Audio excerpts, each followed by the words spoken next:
Redline Radio LLC is proud to partner with Growing Wings Adult Services for the creation of our brand new state-of-the-art production studio. Growing Wings Adult Services has been assisting adults with disabilities in the Northeast Ohio area for the past 5 years. For more information on how Lisa and the team at Growing Wings can assist your family, you can contact Lisa at 234-334-7547 today. Detroit Auto Parts is the official parts store of Red Line Radio LLC. They have 2 convenient locations on the east side. You can call 216-531-7373, or on the west side, call 216-398-7373. Mention Red Line Radio and receive 10% off your purchase. It's the official home and auto parts store of Red Line Radio LLC. If you need any custom t-shirts, banners, stickers, anything like that made, then you reach out to Incredible Keepsakes. As Diane always says, cherished moments are made to last forever. You can reach Incredible Keepsakes at 440-242-9648 or check out their websites at IncredibleKeepsakes.com. And don't forget to mention that Redline Radio sent you. For all of our programming information, you can check us out on all social media platforms. You can listen to all of our great programming and live 24-hour music on the Redline Radio LLC app. You can find it on the Google Play Store, but you can also check us out at redlineradiolllc.com, where we are always live.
This is really gross, but dirty trash cans can pose a serious health risk to you and your family. The pungent smell can attract rats and flies, not to mention maggots, both of which can contain dangerous diseases transferable to humans. Your dirty trash can is susceptible to harboring dangerous bacteria. Contact Brandon at Fitz Trash Bin Cleaning today at 440-752-1533 or find them on Facebook. Veteran owned and operated and eco-friendly. Again, call Brandon at 440-752-1533.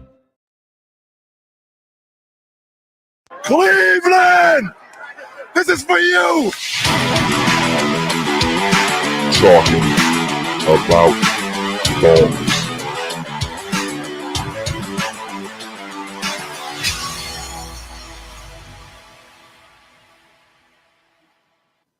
That one's mine. Ladies and gentlemen, we on? We are on. Okay, there we go. There he is. Ladies and gentlemen, welcome to Talking About Balls. I am Justin George, joined as always by Kyle Price and that beautiful man in the middle, Mr. Timbuktu.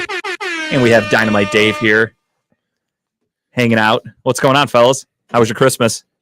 Was fantastic. Santa was very pleasant to me. My Christmas was great. I got to eat like 5 plates. No shit. Is that different from any other Saturday, though? Are we being honest? I usually on Saturdays I only eat 2 plates. Okay, that's fair. Christmas, it was a miracle then. Yes. Stepped it up for Christmas. It's very impressive. Awesome. Glad to hear it, though. Good to see you guys. Glad everyone is healthy and safe and survived that frozen tundra weekend we had. That was cold. Fucking cold. That was very cold. That sucked. The wind. The cold alone, but the wind. I mean, Yeah. just the speeds of that wind is fucking insane. I tried to avoid going outside most of the weekend, and then Saturday before we left, I realized I had to shovel, and that sucked. Oh. Not a whole lot. It's just the way our backyard is. There's like a wind tunnel, and it makes all the snow pile up right up against my garage. So in order for me to get my car out so we could leave, I had to shovel us out. I had to go and I snow blowed for like maybe 20 minutes. I didn't really need to do the whole driveway because the entire driveway was kind of shifted to one side, but right up against the garage, like in front of the cars, and the walkway to my steps was all like under snow. Yeah. So I had to blow that out and shovel and salt. 20 minutes later, it was all blown over again anyways. But at least I got the majority out of the way. But that was all I needed to do, just make sure I could get out of the driveway. We still had a shit ton of Amazon packages coming to our house, though. That's why I had to get the walkway cleared because my wife ordered half of Amazon before Christmas. I mean, I did the same thing. Most of my shit just got thrown in a pile of snow on my front porch, but it is what it is. They put them in boxes. I don't care. Yeah, everything survived. It seems to all be working. We made it out of the blizzard 2022, so we're good. Today, I think was 40 degrees. Tomorrow was like 50 degrees. It's like 50s and 60s this weekend. By so next it's gonna be Tuesday, great. so all that snow will be gone, and then we'll start it up again in January. Short weather, baby. Let's go. All right, let's get right into it. Browns and Saints. Christmas Eve didn't go very well. So by saying Christmas was fun, I was not thinking about this game. I mean, this game sucked. Don't get me wrong. We lost. The season was a long shot to go to the playoffs anyway at this point. We had 1% going into this 1%. So we went from 1 to 0. It's over. Fans out there are acting as if we had like a 3-game division lead and we pissed it away. We were always kind of in the basement. So I don't understand where this like extra frustration's coming from fans. The team this year, let's be honest, underachieving. Everyone wants. The funny part to me is half the city, at least according to Sports Talk Radio, they want Kevin Stefanski fired. 95% of the fan base wants Joe Woods fired. Oh, it's shifted now to another person. Have you heard this one? No, who? They want Dee Podesta gone now too. I heard a little bit about that because he talked. He came out and said a couple things. Shouldn't have said so shit. then the media, like fans were like, oh, this guy said something. It's Fire like, him. Let's get him out It's like of the here. Frankenstein like villagers with the torches. Yeah, it's like if they never see you, you're go fine. after him. And that's pretty much what happened. I feel bad for Dee Podesta because he just basically came out and fans aren't going to want to hear this, but he said Kevin Stefanski's safe. Yeah. I mean, he's not going anywhere. He did kind of in a nonchalant way say there's going to be some changes to the rest of the staff, though. I don't think he has the power to say that, though. Oh, he calls the shots. You think Dee Podesta calls the shots? 100%. I mean, what's the pecking order? Isn't Andrew Berry like the one step, and then it should be Dee Podesta, or is it? It is Jimmy Haslam, Dee Podesta. Oh. Andrew Berry, Kevin Stefanski. Interesting. Okay. No question about it. So, I mean, we all knew that Kevin Stefanski was safe. We've all called the changes at coordinators, which we know is probably going to happen as soon. It'll be Black Monday. What they call it, Black Monday. That's not a racial thing on Joe Woods. It's literally called Black Monday. I got nothing to do with it. But so let me ask you, because I was gonna bring this up. I was thinking about this on the way here. Do you think that we're too analytically driven on this team? No. And I know every NFL team has analytics that we all go by. There's an analytics division of every NFL team out there. We've been rated number one analytically driven team the last 2 years. Mm-hmm. You don't think that we're relying too much on it a little bit? Or, I mean, are we getting away from the coaching in the moment scenarios? I guess is what I'm getting at. No. So me personally, you know where I stand. I have no issues with Kevin Stefanski's coaching. If you pinpoint any game we've lost this year for the most part, except for a couple games where we got blown out, which would be the Bengals game and the Patriots game. Right. Other than that, every other game was winnable. We were within a score or two at the end. Kevin Stefanski isn't the one who, I mean, I'll go back. He didn't blow that big lead against the Jets. Right. He didn't fumble against the Falcons and prevent them from stopping the run. That was the defense and David Njoku. He didn't miss the game-winning field goal from Cade York. He put us in a position to win all of these games. That's all you can ask out of your head coach. It's up to the talent. Right now, personally, if anyone's going to be on the hot seat, Andrew Berry.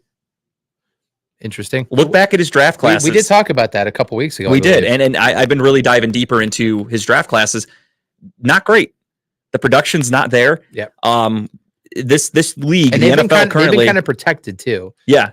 And they haven't traded them. They haven't moved off of them. No, They've he kind of loves protected draft them. picks. If anything, he tries to hoard as many as possible. The issue with Andrew Berry, though, is he hasn't put good enough talent on the field to win in levels where you need that. Where I say it every week with TJ Watt. Great, hell of a player by himself. Even better because he has Cam Hayward on the defensive line. Myles Garrett has nobody. Right. Then you go to our linebackers. Not great linebackers. We have small, undersized. We don't have good defensive tackles. Offensively, wide receivers. Let's be honest. I love Amari Cooper. I love Donovan Peoples-Jones. Neither of them are number one wide receivers in the NFL. He needs to address the wide receiver room. He's swung and missed with Anthony Schwartz. I wish that pick would have worked, but that was a huge miss. He looks like he kind of swung and missed with David Bell. It's early, but David Bell's another slow possession receiver. We need number one wide receivers in the NFL if you want to win. Look at some of the best teams in the league. Last year, Cooper Kupp, Super Bowl winning Rams. He was the offensive player of the year. This year, Justin Jefferson, probably going to win offensive player of the year. Amazing wide receiver. Bengals look like one of the best teams in football. Jamar Chase, you need wide receivers.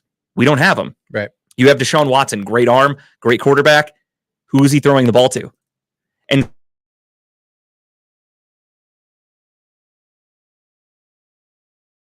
just want to blame Stefanski. It's hard to pass in this offense because we have guys that can't get separation, that can't get open. How many times on Saturday, if you looked at the overhead camera, were guys just covered? They had nowhere to go. They weren't.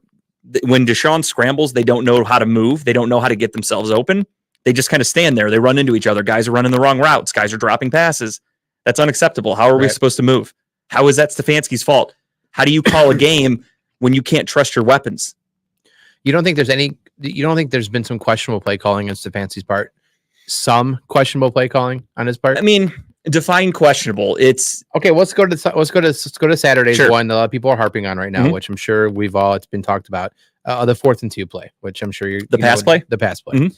So you don't think that the going for it with a bomb down the field was the right call? Do you think it was the right call there? Do you think that wasn't the play? What was the play? If you rewatch it, David Njoku and David Bell ran into each other. Oh, I didn't see that. They ran the wrong route. Okay. No players are supposed to be a foot apart from each other. He took the So shot down Deshaun the Watson field. just had to take a shot. Take a shot down the field. You don't think the run would have been the right call there? The run really wasn't working too well. We averaged about 3 yards a carry, which is just an average. Sure. So fans like to see that and they go, well, 4th and 2, you're averaging 3 yards. You're going to get a first down. That's not guaranteed. Run game wasn't working on Saturday. Right. I think Nick Chubb had 24 carries for like 89 yards. I think he's over 90 something. But yeah. So yeah, he didn't crack 100, but 24 rushes, didn't crack 100 yards. He had only one rush of like 19 yards for his big play. The run game has been bad. Yeah. Since the Buffalo game, I was kind of hoping that Ethan Posick coming back would help that.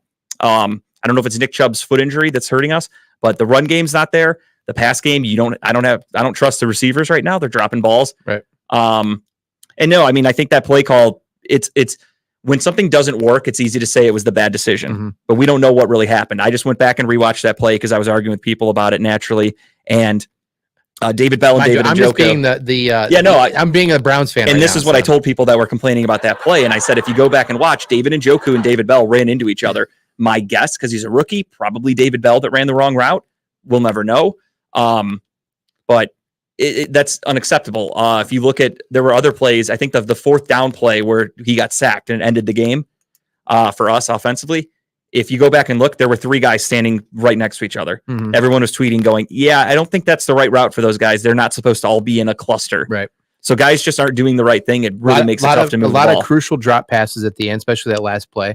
The last drive, where they had, I think, Njoku dropped it. First, Donovan Peoples-Jones. Dropped it in the corner. Yep. Then Njoku right over the middle. Dropped that one. That's the one where I think, is that the one where Watson dropped to his... Yeah, because he was like, that was 2 in a row. He threw 2 touchdowns in a row that these guys dropped. Right. You had the Amari Cooper drop in the end zone, which was a huge swing. I don't blame Amari Cooper fully because he did slip. It was slick outside. Right. It's hard to stop on a dime. But he dropped a touchdown. Yeah. And that led to us getting a field goal. That's 4 extra points.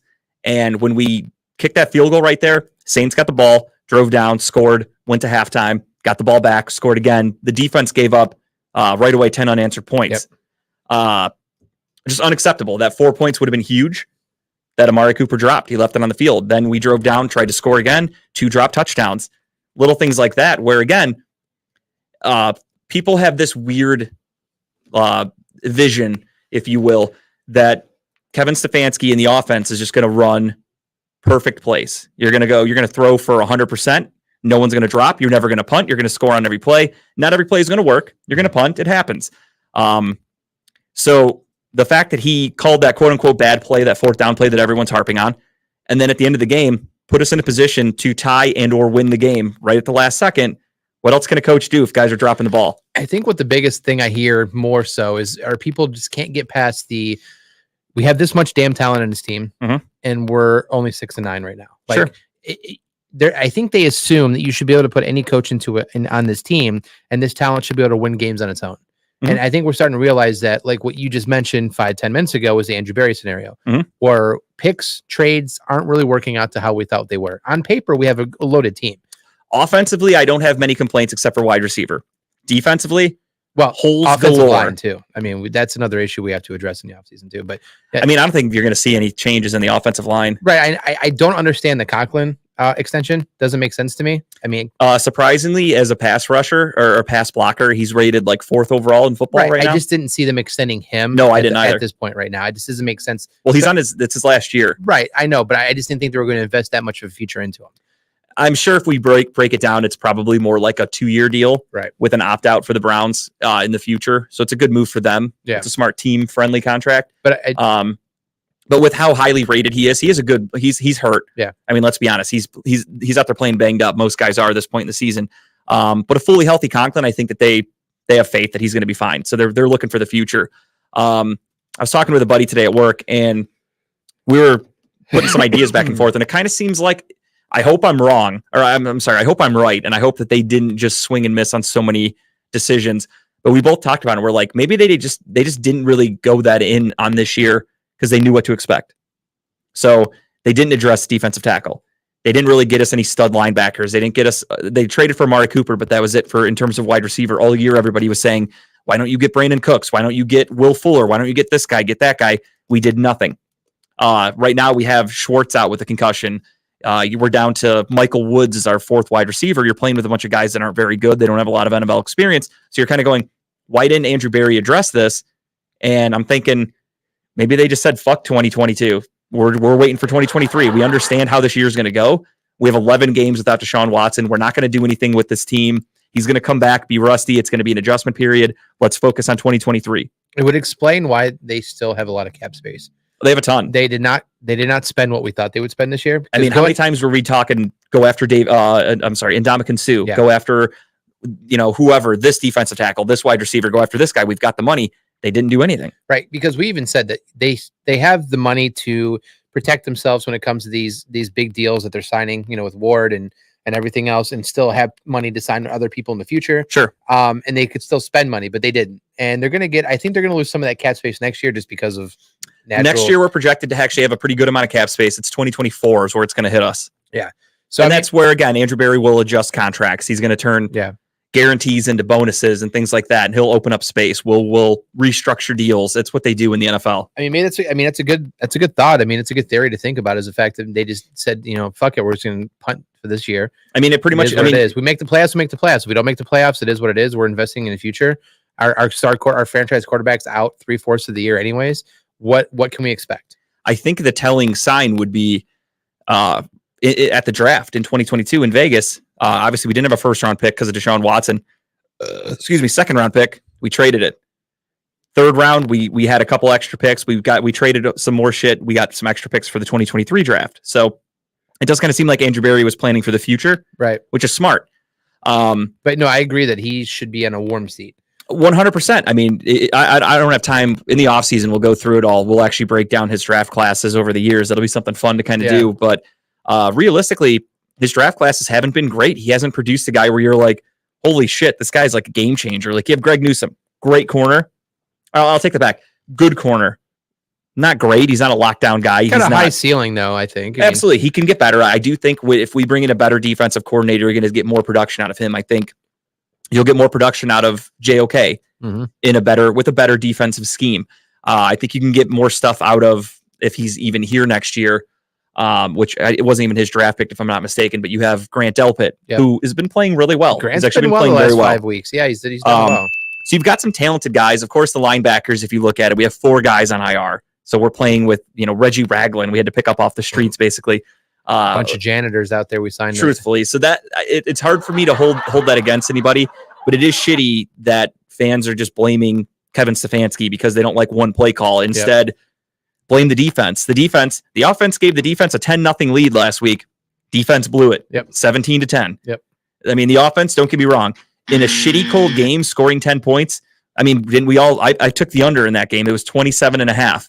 I bet the under. I ended up winning, but that's not a lot of points. Vegas knew people weren't going to score. I didn't think we'd throw the ball 31 times, though. No, but it was kind of working. I mean, it was. I mean, Watson made some pretty good throws in that weather. Right when we scored, when he missed the touchdown to Cooper because Cooper fell, we kicked the field goal. There was a stat that it was like, I think at that time it was like 2:10 or something like that. And in real time, the Browns didn't get the ball again for like an hour and a half because Saints had a long drive, scored, went to halftime.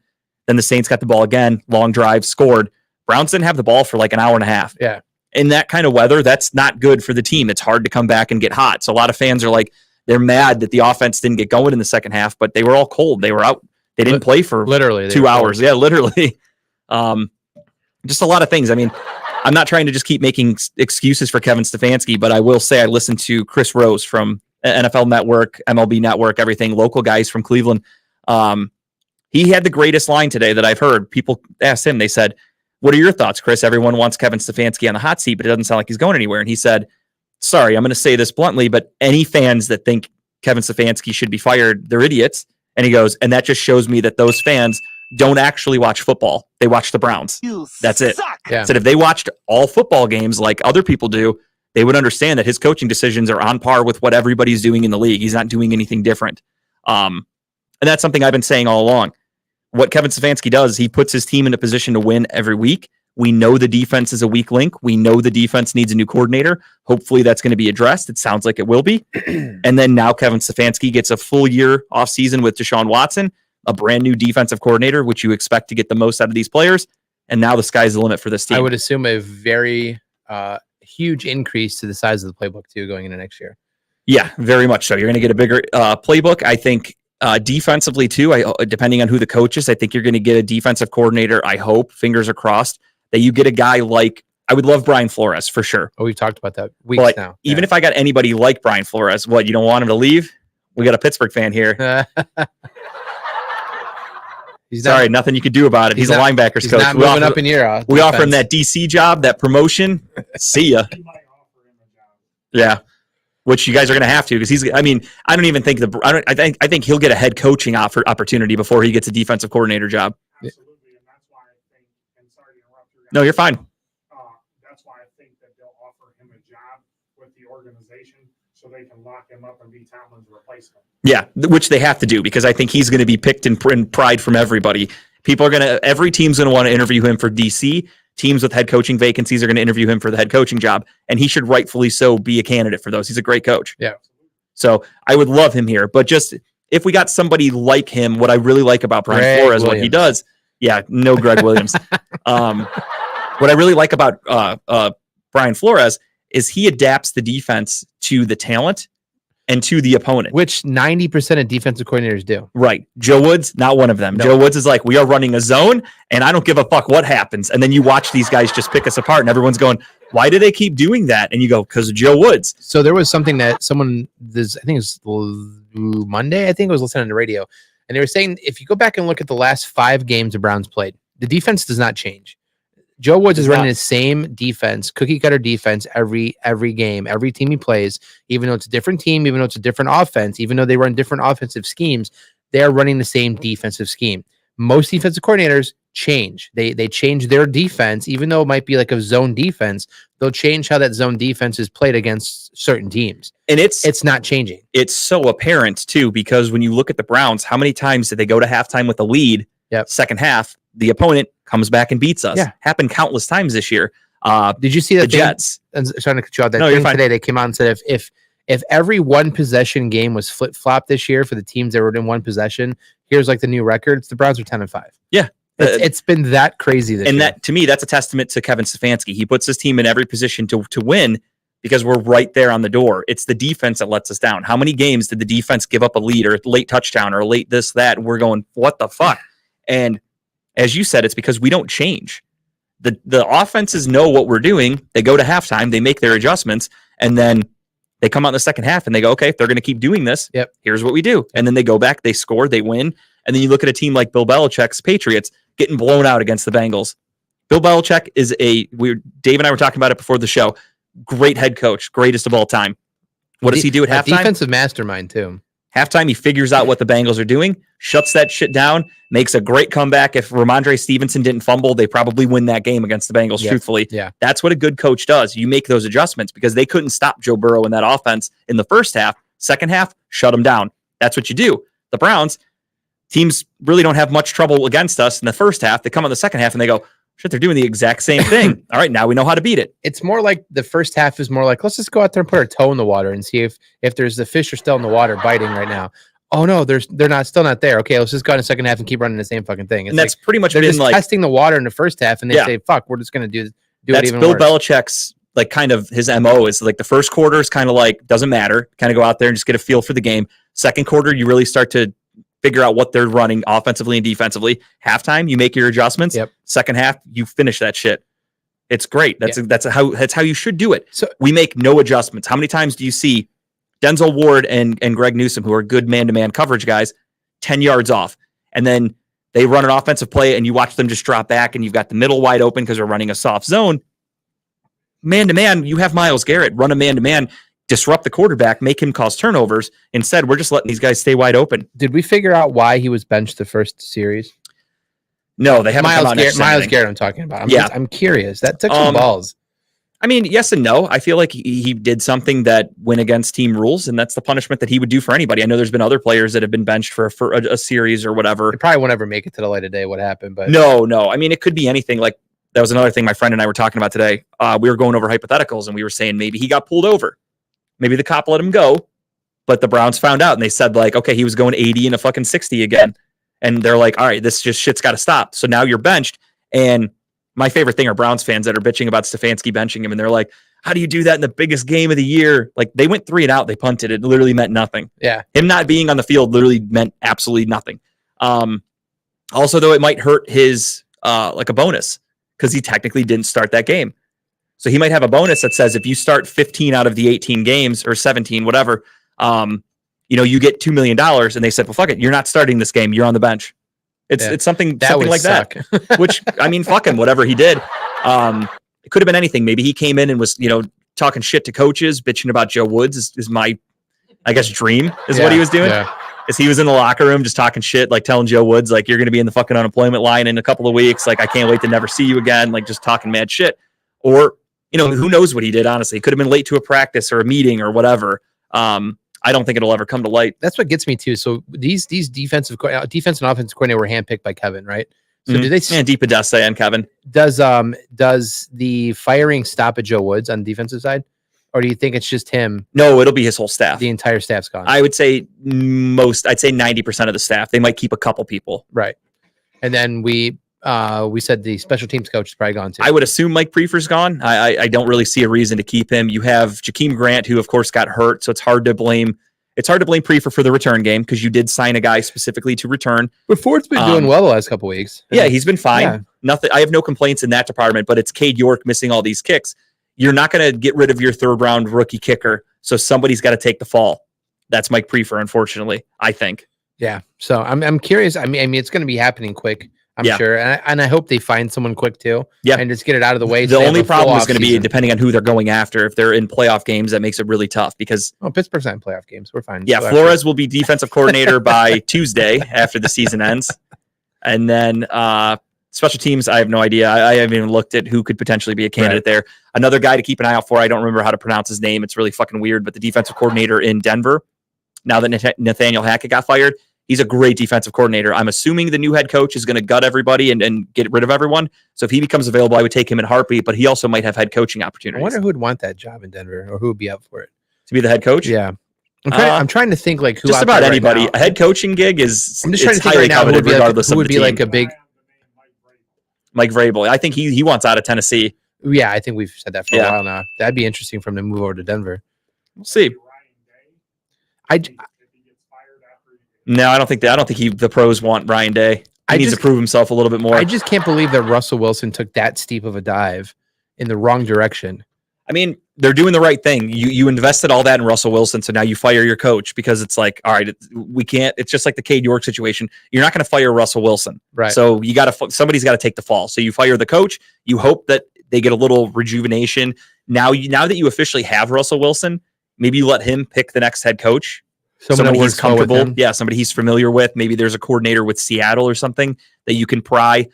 Even if it just is a quarterback coach or an offensive coordinator, doesn't even have to be the head coach, but you let Russell Wilson have a say in it because you invested so much. You have Right. to. Yeah, because the skill level's still there with him. Right. He's still a decent quarterback, even at his age It makes right no now, sense to me that he went from, I mean, he was good for this for the last like 5 years. He'd start off hot. Yeah. First half of the season, first like 8 games, Seattle would end up being like 7-1, 6-2. He'd look like the MVP, and then reality sets in. When he goes to Denver, it's been a nightmare. It's from game one. From the very beginning. Yeah. Like I thought like, okay, they're off to a slow start offensively and it never progressed. It just continuously got worse. And I was like, what the fuck am I And watching? it's not like he has bad receivers in that team. No, they're loaded. I thought Denver was going to be a legitimate Yeah. team. Like their defense is that good. You know who else would be pretty good there? Now that I'm thinking, because I think Tampa Bay's going to get their stuff. If Brady leaves, Byron Leftwich. Head coach of the Broncos. Yeah. I could see that. Him and Russell Wilson would do well together. I saw some rumors. I mean, we'll go over all these offseason rumors when the time is right. But I saw Sean Payton back to New Orleans. Tom Brady with him. Why would you go back there? He's still under contract. Why would you go back there? Wouldn't you want to start over? I think what's going to happen is probably McCarthy in Dallas is going to lose, and that's where he's going. I could see that. I definitely think that McCarthy's on a hot seat down there in Dallas because how many times can you get to the playoffs and get eliminated? I mean, it turns into Jeff Fisher territory. That's true. Mike Tomlin. We got a Mike Tomlin fan right here, so he knows better than anybody. His name's Tim. That's the Mike Tomlin Yeah. fan. Mike Timlin. But for what it's worth, I heard that rumor the other day of Brady and Sean Payton teaming up in New Orleans because look at that roster. That would be a crazy offense. Brady in a dome. I keep on seeing the Sean Payton news coming out. I don't know where he's going to go. I don't think he'd go back to this. I don't think teams are really going to be that interested in him because he does require trading draft picks to get him. Mhm. He's a great coach, but there's plenty of fish in the sea What do you is mean Sean it Payton- takes trading draft picks. What I missed? because he's still under contract with New Oh, with the Orleans Saints, because he that's right, retired. yeah. He didn't get fired or anything, so he's still under contract. So if a team wants him, they have to trade draft picks with New Orleans. Yep. Interesting. Because you only don't have to give up draft picks if you hire a coordinator because you have to give them a promotion. So like Brian Flores being a linebackers coach, we could get him because we would promote him to defensive coordinator. Whereas if we just wanted to get a defensive coordinator from another team, it was a lateral move. You have to do draft picks.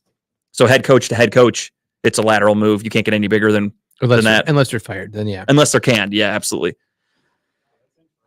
So ugly game. Cold defense gave up a bunch of points. Stefanski's going to be safe. We're changing coordinators. Rinse and repeat for Cleveland Browns offseason. Browns out of the playoffs. It is Browns are officially eliminated. Their toilet has been flushed down the drain. If you have any trouble with your drain, call Smith's Drain Service LLC. You like that? That was a good one. That's a really good one. Transition. Smith's Drain Service. They're your local drain cleaning experts. They cannot fix the Browns from clogging up their shit season in a toilet. However, they can come and clear your main sewer line, your bathtub, your laundry line, septic lines, kitchen sink lines, floor drains, and downspouts. So much more. Family owned and operated. You can call Smith's Drain Service at 440-242-8704. I feel like after this weekend, you're going to have to call Smith's for a couple of reasons. One, frozen pipes, broken pipes. If your pipe breaks and you have a water leak and your house gets destroyed, you can give Wiggins Construction and Home Improvement a call because they'll be glad to come out and fix that house.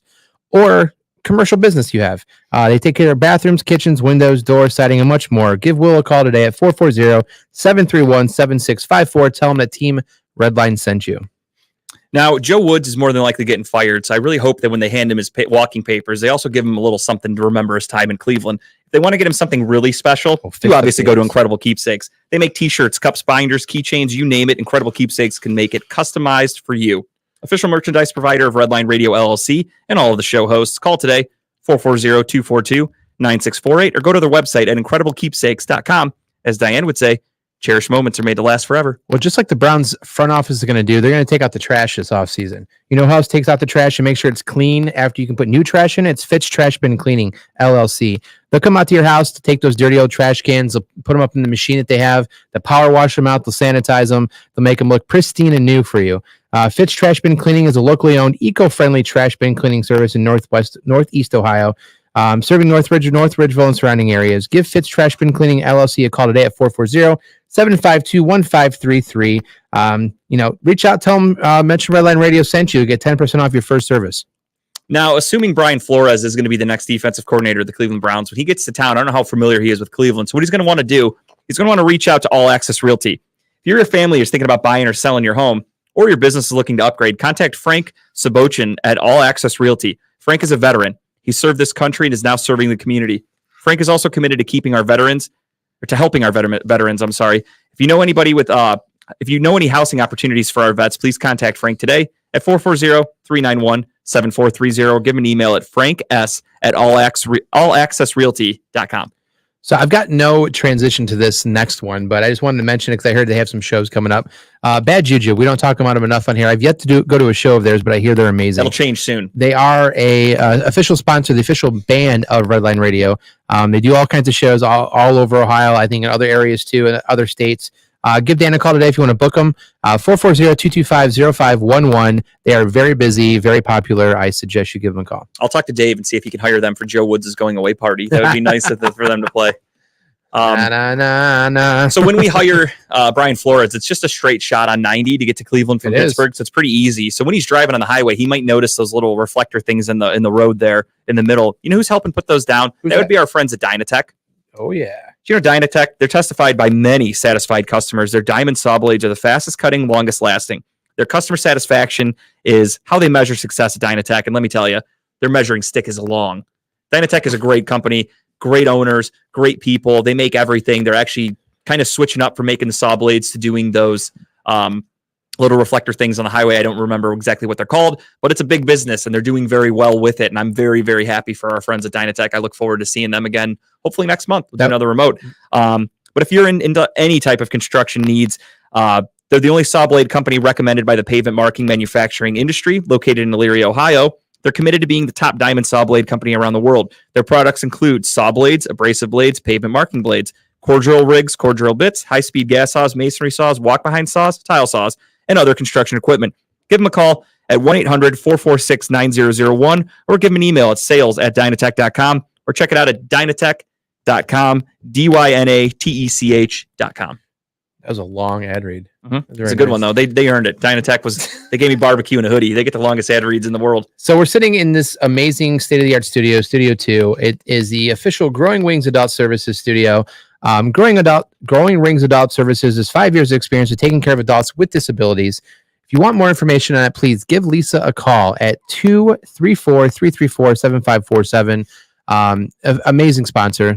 We've been in this studio now for almost 9 months, 8 months. Yeah, we're getting close to a year. I'm getting old here. Getting old. We're aging. But give Lisa a call today for all the information. They are amazing people to reach out to. Speaking of Studio 2, Talking About Balls isn't the only show that uses Studio 2.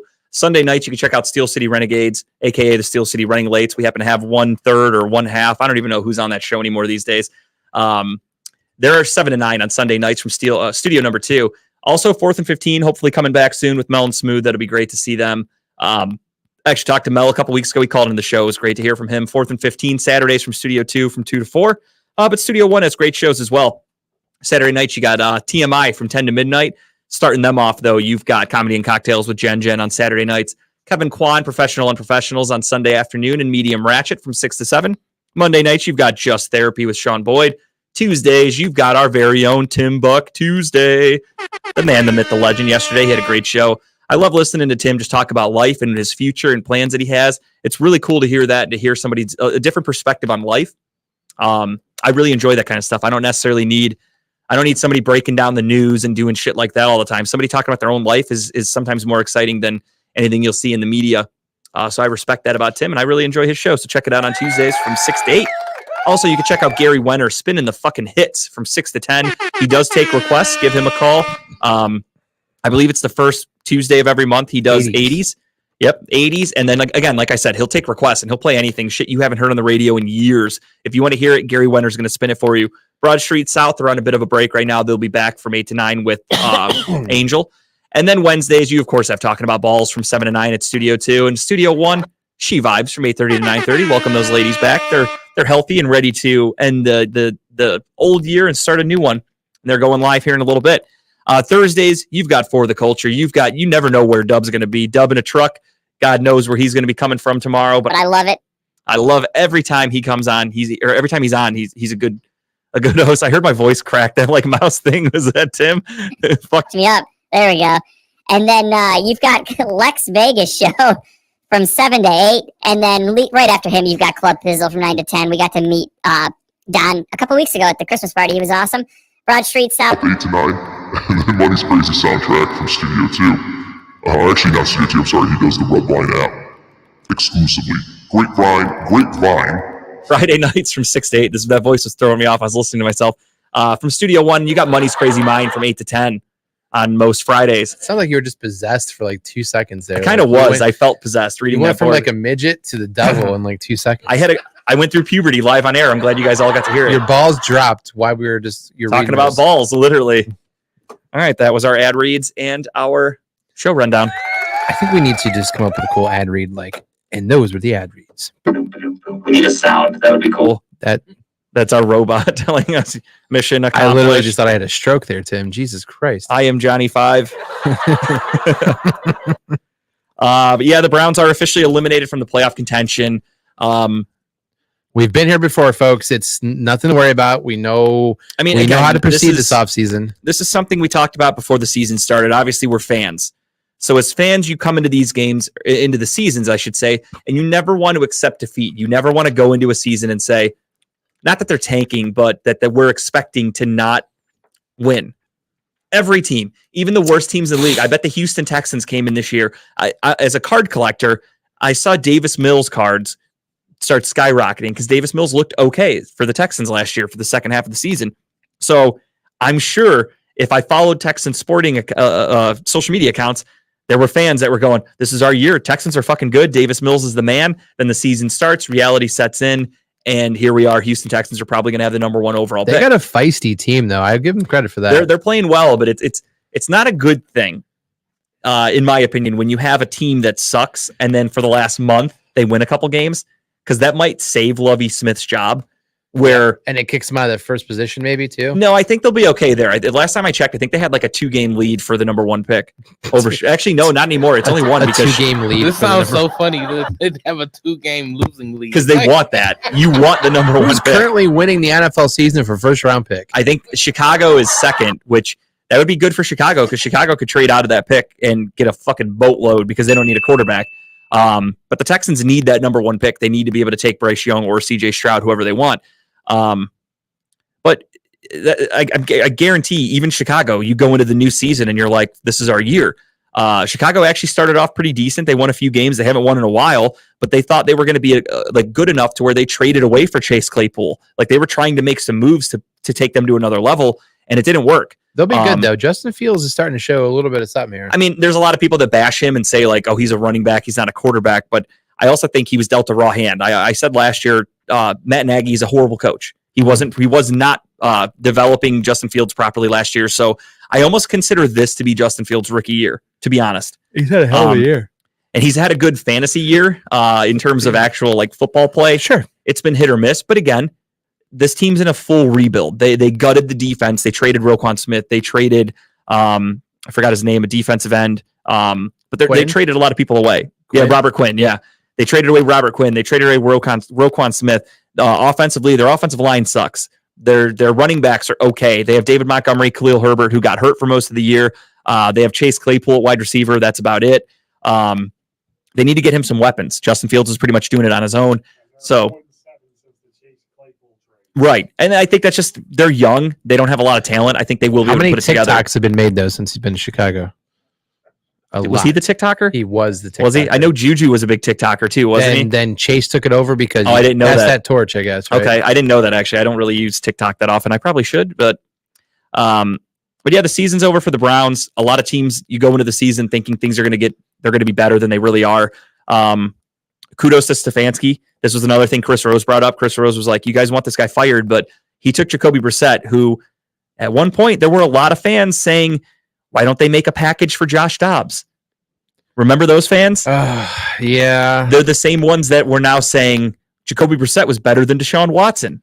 Like those fans just don't know. They're so used to sucking. I've had a couple people like text me separately and be like, people who were like Baker Bros. Yeah. People who were like, that's the first mistake. Fuck Watson, who were like all this other stuff. They're coming around saying, oh, okay, I kind of see what Watson is as a quarterback. I'm like, what? Like you're just now seeing and this? That's my like I don't too, understand. I think the people that didn't know what to expect with him is exactly what Chris Rose says, where he said these are just guys that don't actually watch football. Right. They just so these watch are the people that have Browns. never seen a Texans game, so they don't know what Deshaun Watson's and Watson's not even like, I think Watson's like 75% of what he could be.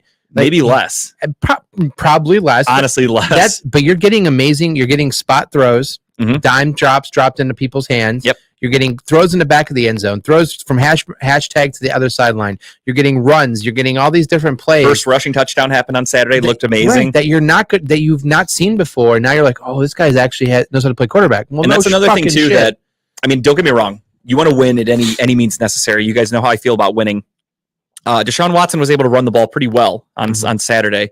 So a lot of fans were saying, why did we stop running the ball with Watson? No one's ever happy, man. And in my thing, and this is what fans probably don't want to hear, is they probably looked at it and they said, it's really cold, very susceptible to injuries. Do we want to risk our $230 million quarterback in his fourth game an injury in a meaningless season because we have a 1% chance of the playoffs? And they probably said, let's stop doing those runs. I'm glad to see them working because that's another thing fans don't want to hear. Consider some of this like preseason. We're testing some shit. Some of these plays you're probably never going to see again. It's just a quick little, okay, Watson can scramble here. This was wide open. That's a really good play. Let's remember that for next year. Yeah, he's only getting paid $1 million this year. Exactly. He's making, I mean, the poor guy he's scraping by. Did you see that shack that he had to buy? He's currently living in. I mean, I wouldn't put that my shack that he had to buy. I wouldn't put my worst enemy in a place like that. This poor fella, I can't wait for things to turn around for him. And did somebody fart? Because it smells really bad over here. I did not Is that fart. Tim? That thing traveled, dude. I'm tasting it right now, but Jesus, the show must buddy. go on. Shit. Wowza. There's a little zesty attitude today. Now you got a zesty Now I asshole. understand why he's got a tummy ache. Oh my goodness. I was like, is Dave shitting that way or is this coming from the left? I don't know didn't where think it's he was going. going to travel. Oh boy, did it. This thing traveled like James Harden, dude. Oh my God. I feel like we're in like a fucking concentration camp getting gassed out right now. I would prefer that. At least that gas would have killed me by now. I knew it traveled when Kyle called. Kyle's like, you could see it, his nostrils flaring on screen. Like, uh-oh. But yeah, I mean, the season's over again. It sucked. Once we lost those games to, and I said this on the show, I said this early on in the year. I said when we lost to the Jets, when we lost that heartbreaker to the Chargers, when we lost the game to the Falcons, when you lose these games, you should win. Yeah. They're going to come back to bite you in the ass. That's unacceptable. You can have one, maybe two of those, and your season will be okay. Like, look at the Bills. Bills are fighting for the number 1 seed right now. They lost a stinker to the Jets. Right. An unacceptable loss. Was it one of my stinkers? It was worse, actually, because they lost to Zach Wilson. And that's saying a lot right now. I forgot who their other 2 losses are to off the top of my head, because I think the Bills are 11-3. Or 12-3, whatever. So I'm trying to concentrate right now. I'm just my I'm trying to not breathe it in. Actually, I'll just look up the Bills' schedule while we talk. But those actually, it's irrelevant. But little losses like that, they might come back to haunt you. Because again, you look at the Bengals. Bengals week 1, they lost to the Steelers, a lower opponent. The Bills lost to the Jets. Now they're battling Monday night. Winner's probably getting the 1 seed in the AFC. It's a huge game. Because the loser of that game, presumably. Spoiler alert on all of us probably picking the Chiefs this week. If I had to put money on it, they're facing the Broncos. Wow. Oh, yes. Oh, okay. Yeah. No, I'm choosing. No, I'm just playing the Chiefs. Yeah. I feel like most of us will pick the Chiefs. Based on both your guys' records, you probably should play the smart picks. But the Chiefs have, I had to take a lot of chances. I tied you up like 2 weeks ago or 3 weeks ago, whatever. I took a lot of chances to try to take this lead. I don't get to gloat much. I'm going to gloat though. I don't get to gloat respect much. that actually. You're right. You're on a 2 punishment win streak out of that's not something you want to win though. out of going 0-10. That's like being that's like being first place for #1 pick overall. That's true. But yeah, I mean, you can't lose games like that and Right. expect your season to be okay. And that's exactly what happened to the Browns. Losing to the Jets, it was a historical loss. They did something I've never seen before. So it's kind of like, okay, shit happens. Let's get it together. They go out, they beat Pittsburgh the next game. I'm thinking, okay, everything's back on track. Then they go out and lose to Atlanta. Then they lose to the Chargers. And then it's just loss after loss. And you're Those going, all should have been wins. The Those season's over. Those 3 right there should have been wins. Yep. Honest to God, no bullshit. The Browns should have started the season off 5-0. Yep. No question about it. It's all right. But we're going to finish the season 2-0. maybe. We'll see. Not losing. We shall see. We'll talk about that later at the end of the show. But yeah, the Browns season's over. It is what it is. It's time to focus on the offseason, acquiring some talent. As we said earlier, there's a lot of cap space for the Browns next year. They have a plethora of draft. That's another thing that I find funny about Browns fans. And I had to say this to my father-in-law the other People day. who say we have no draft picks. Yeah. Yeah, I know. He's like, oh, how are they supposed to No get better? draft They don't have picks. any draft picks. I said, Mike, that's his my father-in-law. I go, Mike, there's 7 rounds. Do you know that? There's not just one. We don't have a first-round pick. Mike, Mr. Feisty Mike. We have every other draft pick, though, and a couple rounds. We have multiple picks in those rounds, and we're going to get extra picks when we. Oh, we got the big Thank Browns you. It fans. needs to Are be stupid. bold. When we lose guys in free agency, like more than likely we're going to lose Kareem Hunt to free agency. We will get a compensatory pick. That's how that works. It will probably be for the 2024 draft, but still, you get compensatory picks, and like Browns fans only think there's one round, and that's the funny thing is. In our history, since 1999 at least, how many first-round picks have we drafted that were like fucking great players? Myles Garrett, Joe Thomas. I'd say Joe Hayden. Yeah, I'd say Joe. He had some Pro Bowl years when he was here. He was really good. So I'll take Denzel that. Ward. And then we have to go 10 years And away. that was it. And then we go to Denzel Ward. And then we go to Myles Garrett, guys like that. But you had to fast forward 10 years. Tim Couch. I think Tim Couch was a great quarterback. He got a I was deal. being serious. Yeah. I mean, Tim Couch was a no-brainer pick. He was the best quarterback in that draft. They just didn't do him any favors. So not either way. many panned out. You're right. Not many. So that's why I don't get why these Browns fans are like, we don't have any draft picks. Like, what history do you have where we've done anything good with those? Because first round is all that matters. All people do is tune in for Thursday night, and that's it. And that's why I go And that's every fucking day. I stay for every pick for the most part. And people don't understand that there's a lot more. Even though a lot of our talented players that we have on our team that are doing well are out of 2nd, 3rd, and 4th round. late picks. round guys. Yes. Donovan Peoples-Jones. I bet most normal Browns fans, casual Browns fans, were watching to see that pick happen. They probably were like, who the fuck is this guy? Where did we get? He went to Michigan. Yeah. Like they never heard of him. And then they hated him automatically Mhm. because he went to Michigan and didn't want to give him a chance. Well, they probably waited. See, Donovan Peoples-Jones was drafted on a Saturday. They probably woke up Sunday morning, read the paper, and went, we drafted a kid out of Michigan. This guy fucking sucks. Yep. And now 2 years later, they probably love him because they're idiots. Browns fans are, in fact, stupid. I want all of them to know that. I think that needs to be a button. It really does. We'll work on that. We'll make that a hot button. But with that being said, let's try to turn things into a positive. The Browns season, of course, is over. They will not play again until 2023, unfortunately, because the next game is Sunday, which is the first. So See you next year. yeah, basically, let's end the year for the Browns and for our show, I guess, on a good note here in the middle of the show. We're not at the end of the show, but you know what I mean. I wanted to go around with the three of us and everybody give your New Year's resolution. I don't think it's like a birthday wish. You're allowed to say it out loud. It won't spoil it. So let's go around the room. I'll start. I don't mind. Mine is to get back in shape. I went through my shit over the summer that my wife and I went through, and I stopped working out. I stopped going to the gym. I started eating like shit. I kind of got lazy. So for Christmas, I actually got a weight bench for the basement. We've got a little workout area down there. So I'm gonna try to get back into shape. That's my goal for 2023. Yeah, I was gonna say, man, you still look a little fat. I noticed. Trust me, I'm aware. This coming from me. I'm not looking So good. I'm in shape. I'm a shape. I'm usually this kind of shape. But I have a two-parter. I'll be quick on them now. Getting Take in your shape. time. We got time. Getting in shape is definitely mine. Me and my wife and I made a pact together that we're going to start working out, and we have a goal in mind, and we have a reason for that goal. But we have a goal in mind. And the other big thing from my 2023 is more, I think, self-focused mental health awareness, because this year has been a very it's been a very busy year for work and home, and it's just more of a just working on myself and making sure I'm good going forward. I had that like attack earlier this year. I've never had an anxiety attack like that before, so it kind of made me step back and kind of like put things in perspective a little bit. So I think this year is going to be a good year to kind of step back and focus on me. Probably more reading, more just kind of self moments and thoughts. So that's a big focus for 2023 for sure. I'm kind of on the same thing as you guys. I am a shape. I'm a circle. But I've kind of talked about this on my show yesterday. Timbuk Tuesday, 6 to 8 every Tuesday. Plug. Right. I want to get my routine back. When I had my good routine going, my everything else kind of fell in place. Like my mental health was good, my physical health was good, and my financials were a lot better. Now I fell out of that routine. My sleep schedule is just drop wherever you fall, like type thing.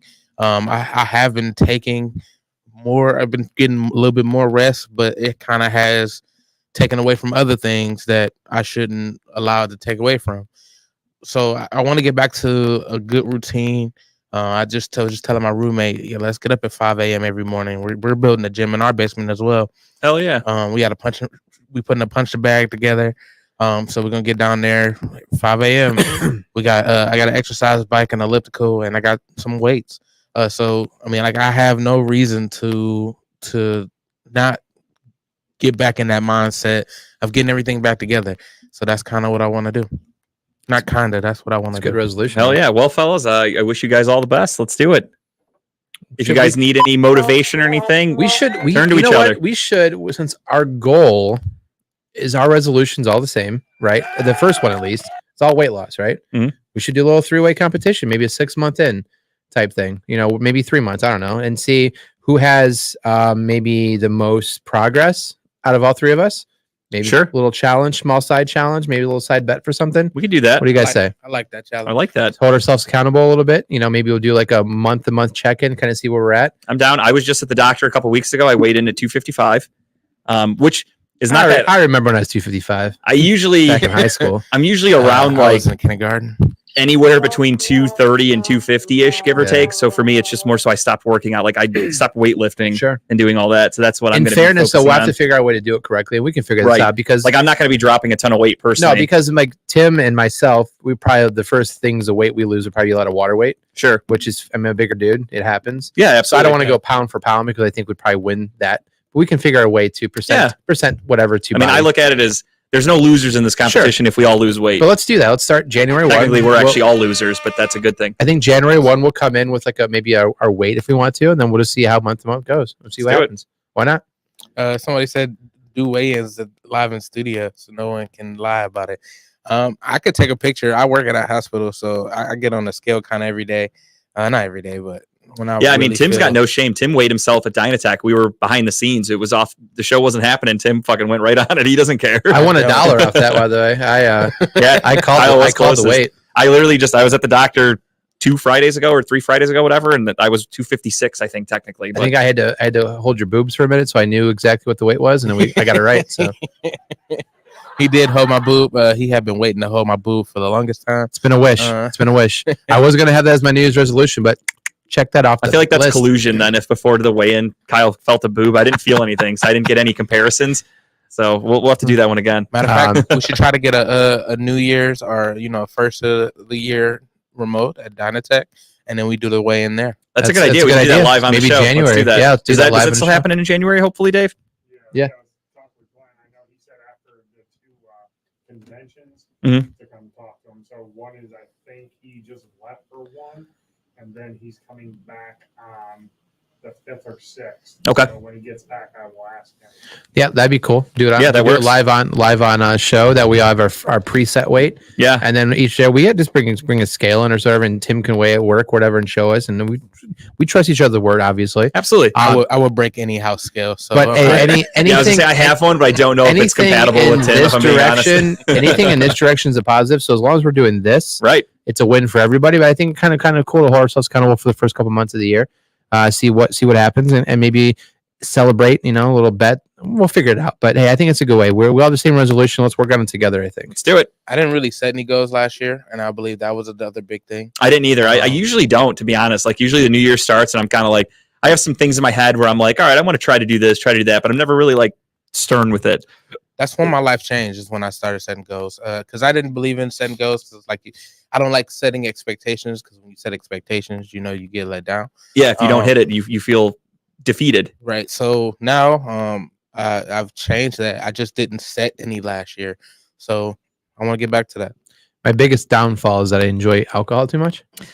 Mine was just I got really content sitting on the couch and just eating out and ordering food and just not moving. I love eating out. Whatever you and your wife do in your free Yeah, time, I don't want to hear about it. But it's fine. I used to go to the gym like 4 days a week right after work at least. I was at the gym every single day. I completely stopped going. Yeah. The other thing that hurt me too was the Planet Fitness right by my house went under construction, where they didn't have bathrooms. They didn't have anywhere to change. So basically you had to show up in your clothes, work out, go home. They didn't have bathrooms. They didn't have anywhere to change. They had porta potties out front. That was it.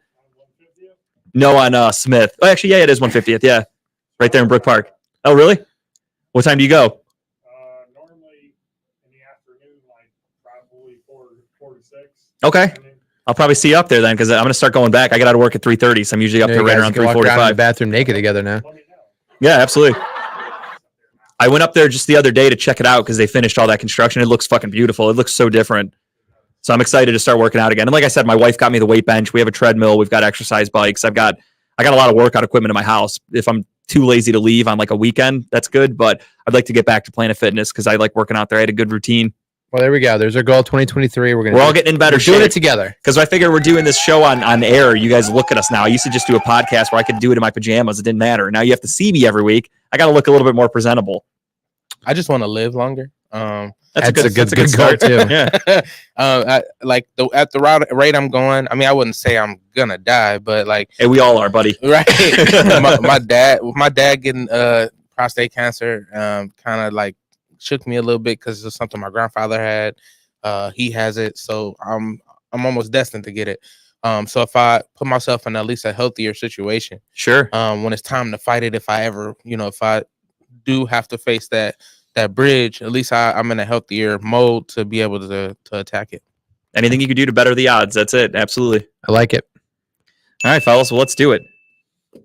Team on 3. 1, 2. I'm just kidding. Take balls. Everybody in the middle. 1, 2, 3, balls. All right. And now it's time for the fun part. We're going to recap week 16 of the NFL. What a fun week that was. What an interesting week with a lot of games. Most of the games on Saturday, games on Sunday. You had your Thursday night game, Monday night game. It was fucking cool. I love it. The more football, the better, honestly. They could play games every night of the week, and I'd be happy with it. But a good week. So Thursday night football, this is again, I was trying to make my comeback, so I had to roll the dice on some picks. I took the Jets. Jets didn't bother to show up at their own They were home kind game. of there, but Yeah, they were on the field. Other than that, they didn't do much.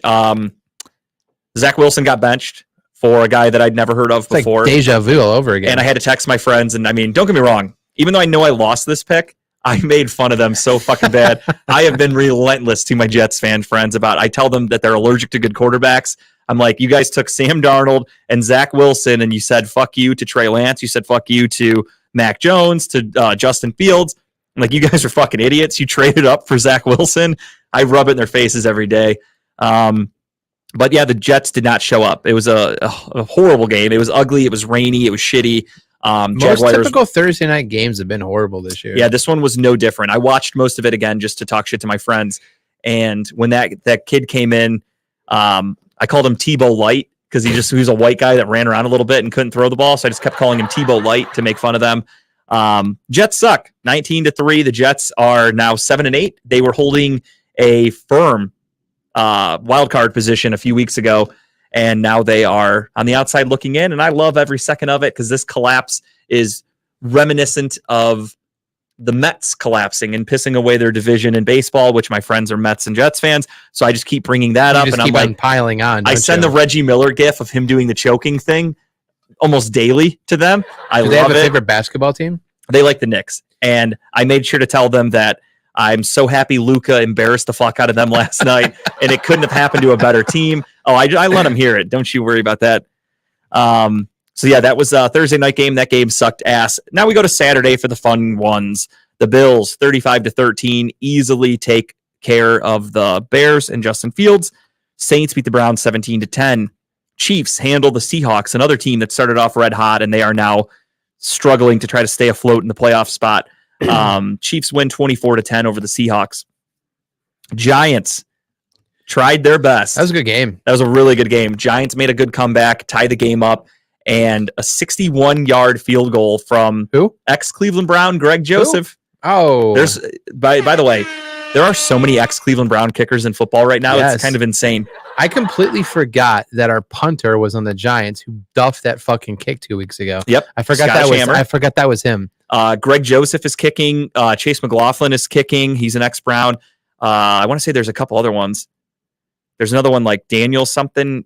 Fuck, I can't remember. I think there's at least like 2 or 3 other kickers that used to be with the Browns. Yeah. So at least we kind of know what we're doing. When a guy leaves the Browns, they get really good. So Cade York, the future is bright, buddy. Domes help though. True. But when we cut Cade York in a year When or has two, Dome never helped? and he goes to to that, another brother. team, he's going to be one of the best kickers in football, more than likely, because that's just the way it looks like it's going for us. But they went on a huge 61-yard field goal. Vikings beat the Giants. Bengals hold on to beat the Patriots because of a costly Ramondre Do Stevenson you think fumble. Belichick took him in the back and just beat the shit out of him? He came out and was actually really nice about it. And he said that his confidence in Ramondre has not swayed at all. Yeah. He said, truthfully, and I'm not saying this because it happened against the Bengals because I don't like them, but I really do think the refs fucked up and his forward progress was stopped. They should have called that play dead. Yeah. He literally hit a wall, started getting pushed back, and then fumbled. And the refs were like, no, we didn't call. Like, if they would have ruled him down there, the ball would have been where he got hit initially. So that is his forward progress. So technically, forward progress did stop. I don't understand how the NFL could not agree with that. Well, but I don't NFL know. officiating this year is a whole different show because it's been bad this year. It's really fucking bad, and it's just more obvious than ever. Panthers beat the shit out of the Lions. That was kind of cool to see. I know Dan Campbell. I talk a lot of shit about him, but did you see what he said after the game? Yeah, what he talked to? He literally went up to the coach and was like, "Hey, that was a fucking ass whooping, man. Good job." Like that was. I couldn't believe the score when I saw the score. Yeah, I was like, "What is going on?" Taking the Lions was one of the easiest picks I'd ever made in my life, and boy, was I mistaken. 37-23, Panthers beat up on the Lions.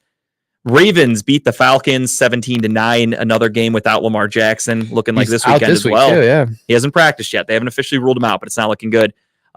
Texans come back and beat the Titans 19-14. It's all snap a 9-game losing streak. All but solidifying, I believe, Vrabel leaving that team. Yeah, I mean, and the other thing too is they've officially given up.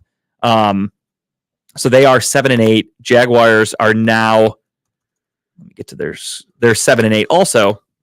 I think they hold the tie though. I think they beat them this year, haven't they? Yeah. So the Jaguars are going to win the division more than likely. So the Titans and Mike Vrabel. Say he just what? said Who's going to win? The Jaguars are winning the division, Yes. folks. And Mike Vrabel said, "Fuck it, we're benching everybody." Yeah. So Derrick Henry, which is going to cost me my fantasy football championship more than likely. Derrick Henry is not playing. So you're in tomorrow a night. championship. Yep. I'm in 2 out of my 4 in championships. Jalen Hurts did not hurt me last week. Well, thankfully, It helped me because it got me the win. I got enough points out of Gardner Minshew to get me to the victory. I had thankfully. Gardner Minshew on my bench, picked him up specifically so my opponent could not have him, Spiteful. and I still won. I started Aaron Rodgers, and it worked out fine. Yeah. But yeah, now I'm in the championship game, and no Derrick Henry is going to kill me because he's my top scorer for sure. This is my So, one league. I'm back to back. Right, I won it last year. I'm back in it this year, so I can go back to back. Hopefully, I would call me Timmy Two Belts if I get it or something. happen to have 2 belts right there. There you Yeah. go. And then my other one is my first time being in the championship there. But yeah, so it's very interesting. I'm hoping people don't bench players this week. Right. And I think you're going to be okay for the most part because no one's really locked up a spot. This is the final week. Next week is the week where people will bench people. But this week is going to be the final one for everyone still swinging for the fences for the most part. 49ers beat up on the Commanders 37-20. The Commanders are benching Tyler Heineke. We'll talk about that later. You get Wentz Carson this Wentz week, will be getting the start. With, ironically enough, gambling officially becomes legal in Ohio this weekend. I can't fucking wait. And I already joked and I said my first bet is going to be the Browns money line because Carson Wentz sucks. So Well, the Commanders are favored right now. yeah, 2 but points. Yeah. I'll take my chances. Yeah, for sure. With this beautiful weather, if it's just going to be a quarterback duel, give me Deshaun Watson over Carson Wentz, in my opinion. Yeah, no, for sure. Eagles and Cowboys. Cowboys hold on. Gardner Minshew played his ass off. The Eagles looked really good.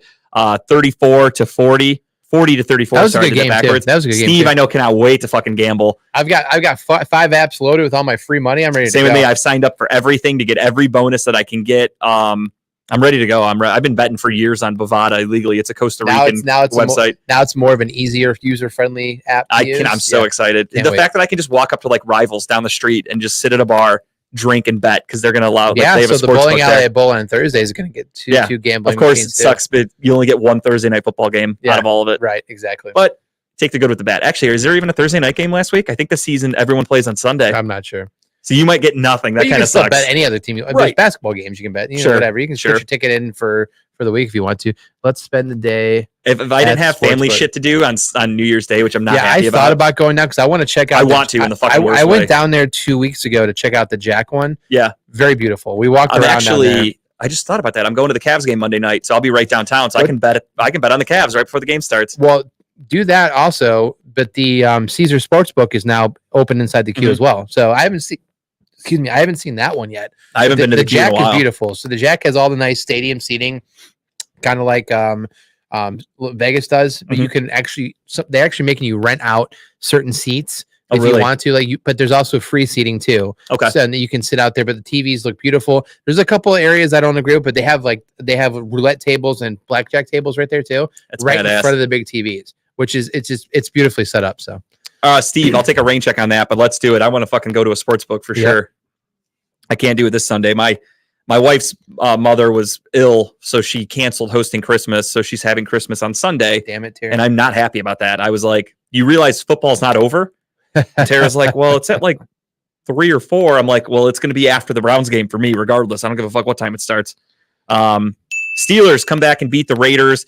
I'm so mad they came back and fucking won that game because I had a great joke, and I was going to say the Steelers offense came out to honor Franco Harris by playing lifeless because boy, did they fucking suck for the first half of that game. And I was so excited to send that tweet. I damn near had it all the way typed out till the Raiders pulled another fucking Raiders job and choked the game away. They win 13-10 in an ugly game. And that's another thing I found funny. Steeler fans are obsessed with the Browns. I never realized this until now. Now that they suck and we still suck, they don't know what to do with themselves. So again, Chipper posts the AFC North Division rankings on Saturday night. It's Like about anybody, time Chipper chimes in. like anybody in Cleveland gave a fuck that we're in last place. Like it's obviously not cool, but at the same time, we're going to get a 4th place schedule next year, which is really good for the Browns. Sign me up.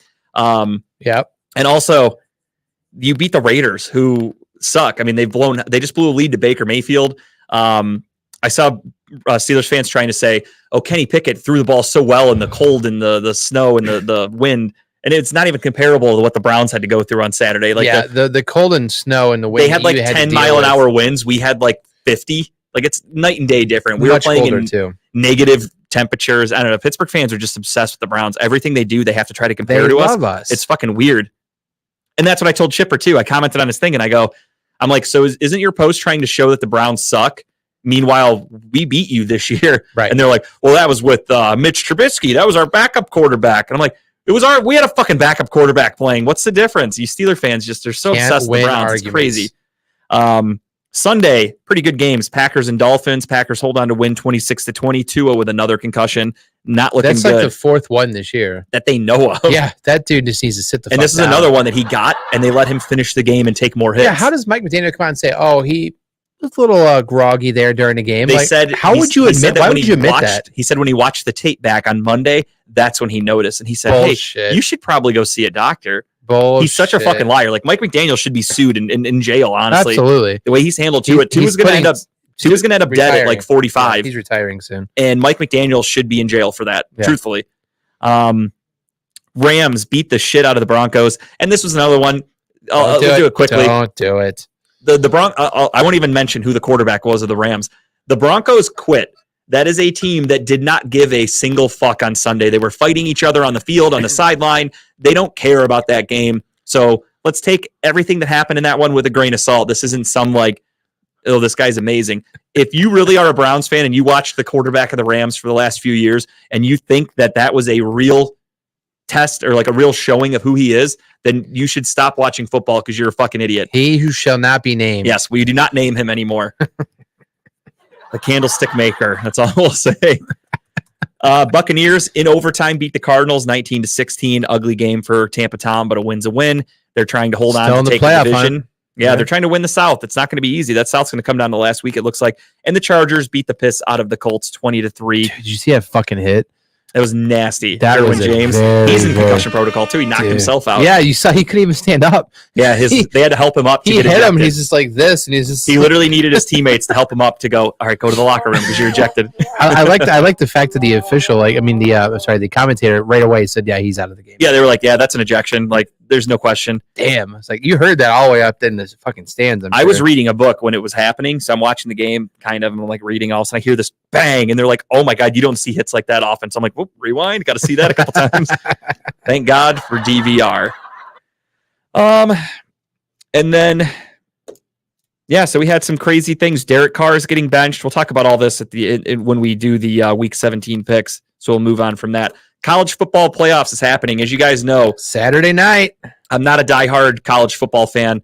I watch college football for Perfect timing with Adam in the chat. Yeah, Adam, thank you for he has risen and he is ready to talk about. He's a Michigan fan, right? Adam, curious, who do you got in that Michigan TCU game? I mean, it's a tough game. I know it's a tough choice, but you got TCU, right? I mean, I think he's a big LaDainian Tomlinson fan, so he's probably going TCU. I If would I had to say guess. so. He was smart. He's going to TCU. Is it the Horned Frogs? Is that their name? You know, Harbaugh's been walking around trying to recruit. He's A little distracted. he's pressing his khakis to look good.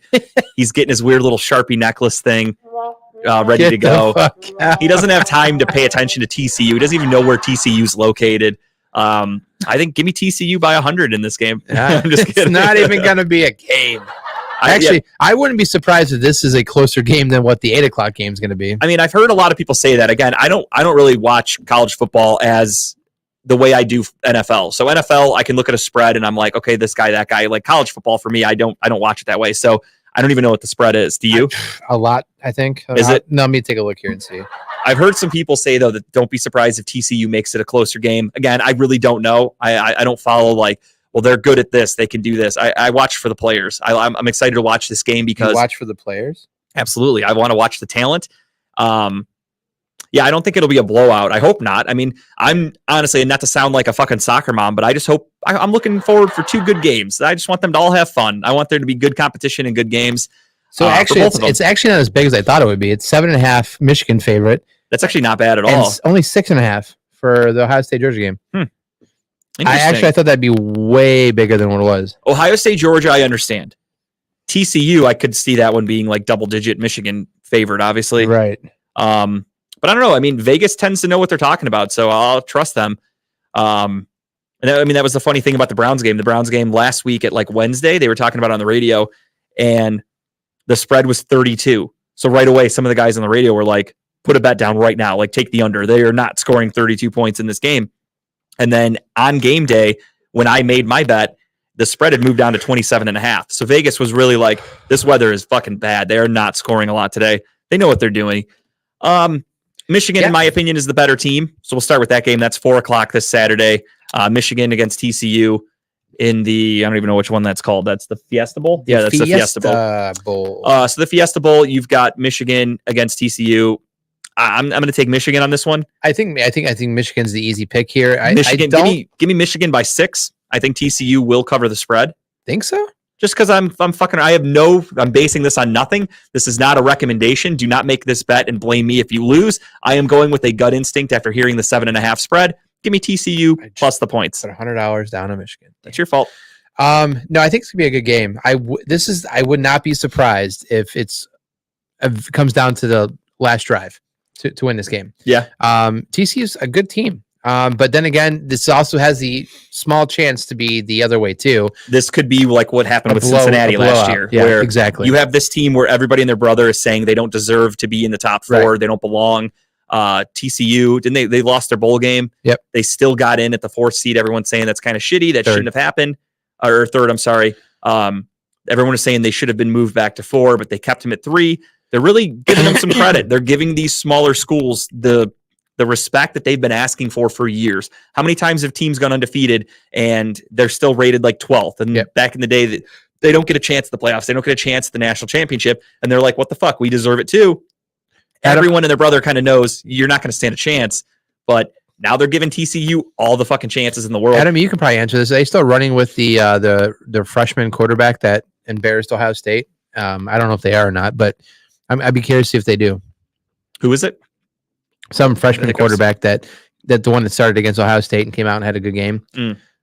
Underthrew like a motherfucker, but is enough to beat Ohio State. So They had like 4 completions that all went for touchdowns. Yeah. And that's all it took. just threw the ball up there. I mean, it's basically Um, grenade shot of those balls down the field. Yeah, I mean, I agree with Adam, though. I know TCU's defense isn't the greatest, so it's going to be interesting to see how they can handle Michigan. I mean, truthfully, Michigan's passing offense isn't a threat. It's the running their attack. If but they their can- star running backs out too. I thought.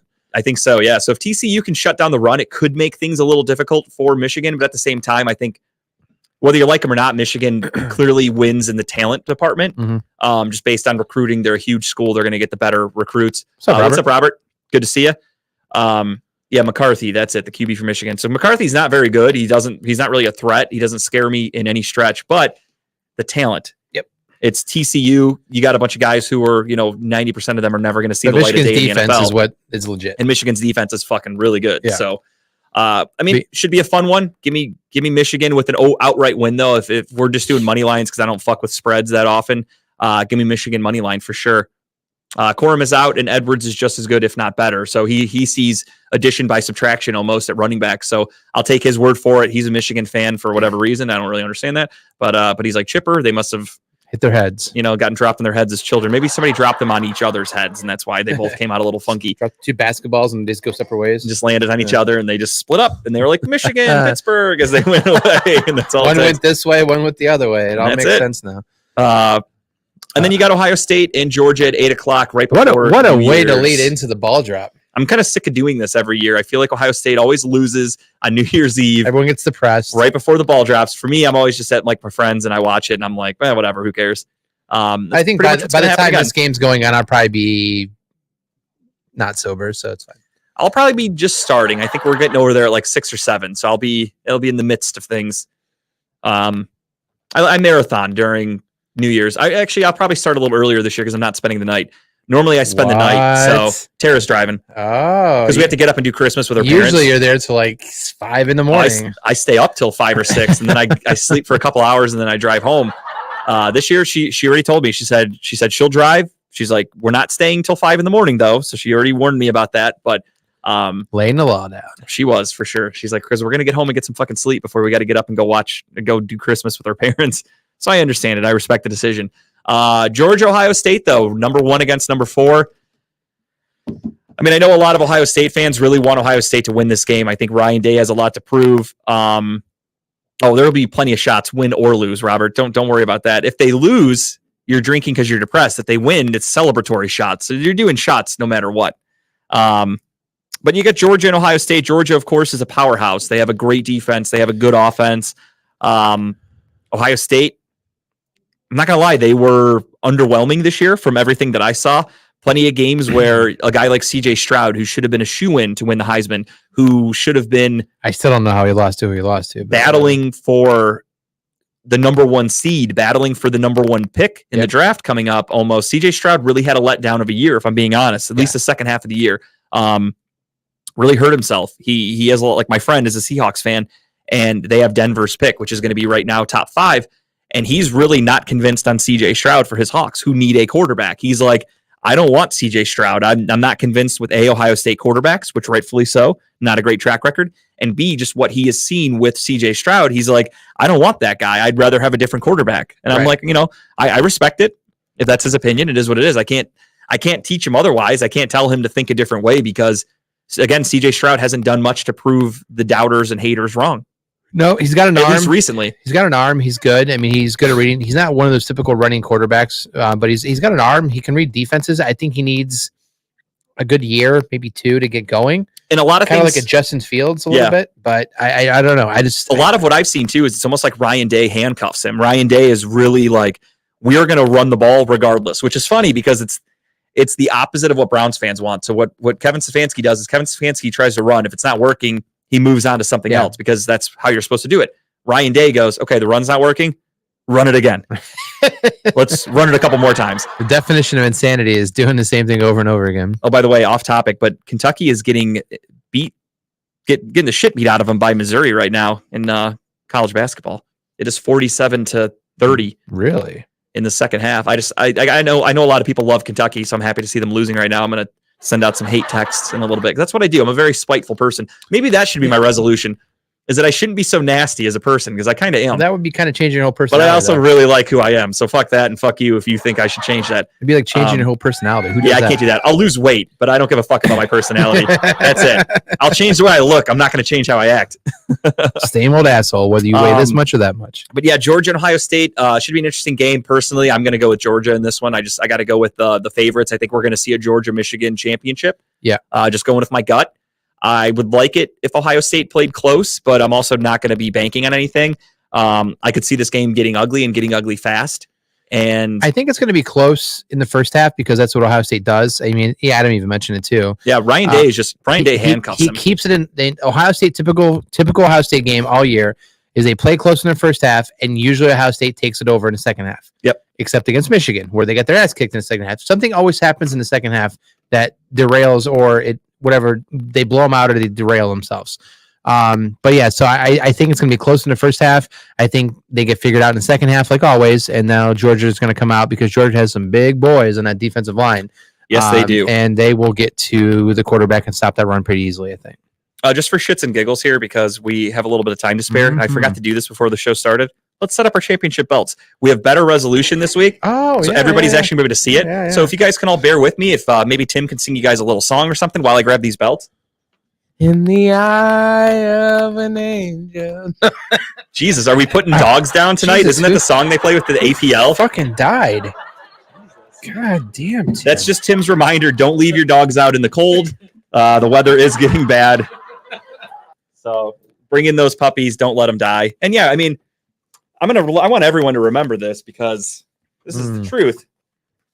With the help of our manager in the middle, Timbuktu, talking about balls, we're the fucking champions of Redline Radio. We are the best show, not Yep. at Studio One, True. not at Studio Two, Whole show. at all of Redline fucking Radio. Best sports show. Best show. Best Best sports ever. show, best show, best anything. I'll talk about whatever. You guys want to talk about fucking groceries? I'll talk about anything. We'll make it the best. I That's love what we do. groceries. I do too, actually. And I at just went least grocery shopping a two of the couple weeks ago. episodes I wasn't even here live. I did a remote. We can all call in sometime. And it Probably didn't still make win. a difference. Probably We still still call it won in. because that's what we do. That's why we have these fucking belts. We are the champions of Redline Radio. I just wanted to see. Last week we had these out, but for whatever reason we had some internet issues, some technical difficulties. So we looked like a 1992 VHS. So this week everything's better, crystal clear. I want you guys to make sure you can see in HD who the fucking champs are, and that's talking about balls. I was gonna put mine on the desk like Kyle, but I really like holding it. I'm a big fan You of can doing hold it. this. You can hold it. I'm stone colding it for the rest of the day. We're I don't need my left hand. Fuck it. we I should fucking never love we stone should cold so much. never lose these. I think No. a New Year's resolution for some people should be I'm looking for. These are a little stiff. These are stiffer than Franco Harris. We got to really loosen these things up. That's what I do, everybody. That's why I'm not changing my personality, because I'll make jokes about a dead guy. I don't give a fuck. They're about as cold as him too, if I'm being honest. Here we go. All right, that's a That's championship. who belt. died. That's who died. In the eye. Yeah, that was the Franco Harris song. But yeah, these are a little stiff. We got to loosen these up a little bit. unlike him. I'm hoping most people caught that joke. So Yeah. I don't think Franco Harris heard it, but that's okay. he doesn't catch much anyway, so it's fine. We Only can keep things- this going all night. We Only might get things on banned. the ground now that he's in the ground. He's Ooh. really the immaculate. All right, we'll move on. All right. I don't want to upset people. I know how sensitive Steeler fans can be. This is about to be shared in Pittsburgh, everywhere. Yeah, I hope Dave put us on some Pittsburgh pages because, again, I really did have so many jokes ready to go on Saturday that I was pissed that I couldn't use It's all right. because they had to come back and fucking win because the Okay. Raiders are that bad. If we would have laid the challenge out, how can we tie every joke today back to Franco? Hey, we could have done it. I mean, I'm trying to have some dead weight. yeah, Tim's trying to drop some dead weight. And Tim, how much weight are you trying to lose? I don't know. How much did Franco Harris weigh? About that much. I'm trying to lose 32 pounds in a month. You got the Browns were, as lifeless as Franco Harris on Saturday when they played. I mean, shit, you can keep going. They I right think it might be a miracle. All right. With that being said, though, are you fellas ready for picks? I mean, are you ready for picks? Nope. Okay. I'm down. I'm losing big time. I took a lot of chances last week. It really came back to bite me in This the ass. really is a championship bill for Kyle this year because Yeah, he had the immaculate funeral where they had a guy pretend to catch his casket when it was about an inch above the ground. And maybe it was actually on the ground because I don't think that was a real catch. Look, if I'm being honest. Robert, you can take your shitty attitude somewhere else. I'm in 5th place in that one league. My other 2 leagues, I'm in a Super Bowl. So eat my asshole. What, fantasy? Still love you, bro. It's okay. You're in a fantasy league with him? Yeah, he's in okay. one of the leagues. Yeah, I said 2 out of 4. I'm in the Super Bowl. That the other 2 that I'm not in, that's one of them. That would make sense. It's all right. Heads up. It's all right. Lamar Jackson's not playing. You're gonna get your ass kicked this week. Is he in the championship? Yeah. Good luck to you, Robert. Hopefully your you GM have the isn't Franco immaculate- Harris. Funeral too. Yeah. No, they just dropped him in the ground like that ball he dropped. Yeah, it hit the ground faster than that ball did against the Raiders 50 years ago. He That probably, shit was not a catch. bounced the coffin off 2 other players to call it to incomplete and then drop them in the ground. The thought of how like Pittsburgh fans were probably crying their eyes out over the weekend is really funny to me too. About a fucking player that I mean, if a Browns player died, I'm not going to cry about it. Like, who cares? You think it's Paul Bears dropped him and picked him back? More than likely, especially in that poor cold weather that Pittsburgh had to deal with over I'm the surprised they're able to cut into the ground with it being so cold over there. That was just bitter. How the little hands Kenny Pickett do anything. Oh, it's a miracle. We know he wasn't a Paul Bear because he wouldn't be the He would have shit. dropped him. His little fucking baby hands trying to hold up a Yeah, we can keep casket. this going all night, buddy. We just keep going with this. Matt Jones, oh boy, We'll do a roast of the roast of Franco Harris instead of a roast for Lee. was he cremated?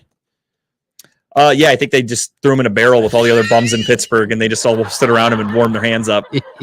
Ooh, Mac Jones is a fantasy quarterback. That sounds miserable. He got desperate. That is bad. What are you in a 15-person league where Right, you have to start 2 quarterbacks? No, we're in a 12-person league. Okay, I guess that makes sense. But some people got shiesty at the quarterbacks this year, like you did last week, and picked up some quarterbacks off the waiver wire just to hold on to them. Strategy. Strategy. Got to do what you got to do to win. I don't fuck around with that myself.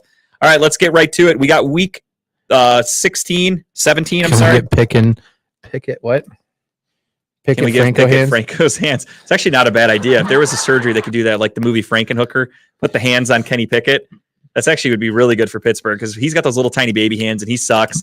And I was trying to tell Dave before Dave left, watching Kenny Pickett fucking throw checkdowns and panic in the pocket is just a sight to behold. I love watching it.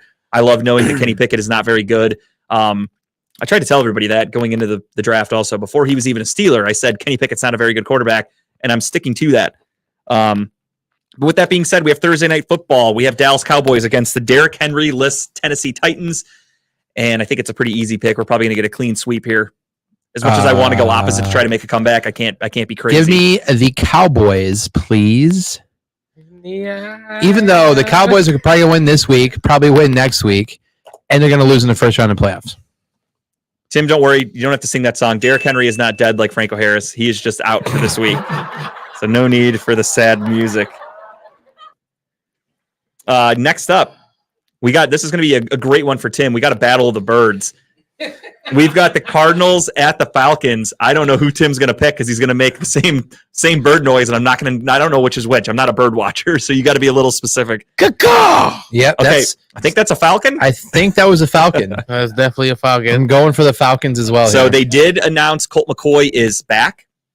He is out of concussion protocol. He will be starting for the Cardinals. The Cardinals will be facing the Desmond Ridder-led Atlanta Falcons. Tim is going Atlanta. I'm Kyle? going Atlanta as well. Give me Arizona because I got to make my comeback. So give There's a lot of games to make a comeback on. It's okay if I get 4 or 5 this week and then wrap it up next week. Take the win. Typical Browns fan. We How got you a do it. 1% chance to make the playoffs. I have less than 1% chance of making this comeback, but I'm not going down without a fight. I will say these last couple weeks are always going to be funky. So 100% because you got guys that are going to be benched. Weird things happen in it right now You because should not pick up McCoy. Just stick with Mac Jones. you'll have games where a guy will come out and play for like the Stick with first Mac half, Jones. and then second half they won't play him because they're like, we got this already wrapped up. Like we don't care. We don't want you to get hurt. So it's going to look going into it like hell yeah, things are good, and then shit's going to hit the fan. I love it. So it's going to be funky. let's make those fucking weird picks. Let's do it. Next up, you have the Bears at Lions. You've got the Lions coming off an ugly loss to the Panthers. Did Dan Campbell lose the locker room? Bears haven't won since, I think it was still like September last time they got a victory here. I don't think that changes. Give me Detroit, unfortunately. I would like to go to Chicago to try to get a win here, but I don't have faith in that team. Yeah, give me the Lions here. Akuna Matata. Hakuna Matata. It means no more Franco Harris. I think. I've only seen the movie. It was a long time ago. Circle. It is a circle of life. Of life. Franco Harris had to die so the Steelers could win on Saturday night. It was like Thanos. Do you know the Little Saint theory? No. So Little Saint is from the movie called You Got Served. Okay. And Little Saint has to die for any team to or anybody to win. So if you see the movie Hardball, G Baby. Oh, G Baby. That's one of the saddest deaths in movie history, if I'm being honest. He died, they won. I mean, so it's like True. Franco Harris is a Little Saint. What a waste of a death, though. If he died for a regular season win against the Raiders for the fucking, what are they, the 7-win Steelers or whatever. Woof. All right. More power to him. Here's hoping Jerome Bettis is next. Next up, we have the Jags. Could you imagine if Jerome Bettis got hit by a bus? Oh, the irony. The irony of the bus getting hit by a bus. Getting hit by a bus.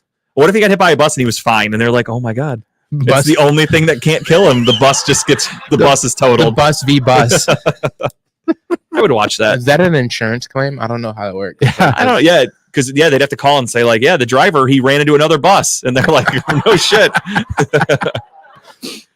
Jaguars against the Texans, I think last week is the end of the Texans winning streak. And I think the Jaguars win the division here.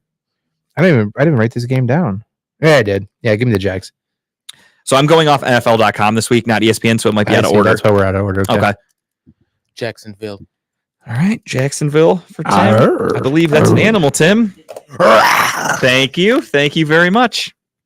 Next up, another clean sweep, if I had to guess, based on what we talked about earlier. Kansas City Chiefs hosting the Denver Broncos. Yes. Give me the Plug Chiefs. flying around.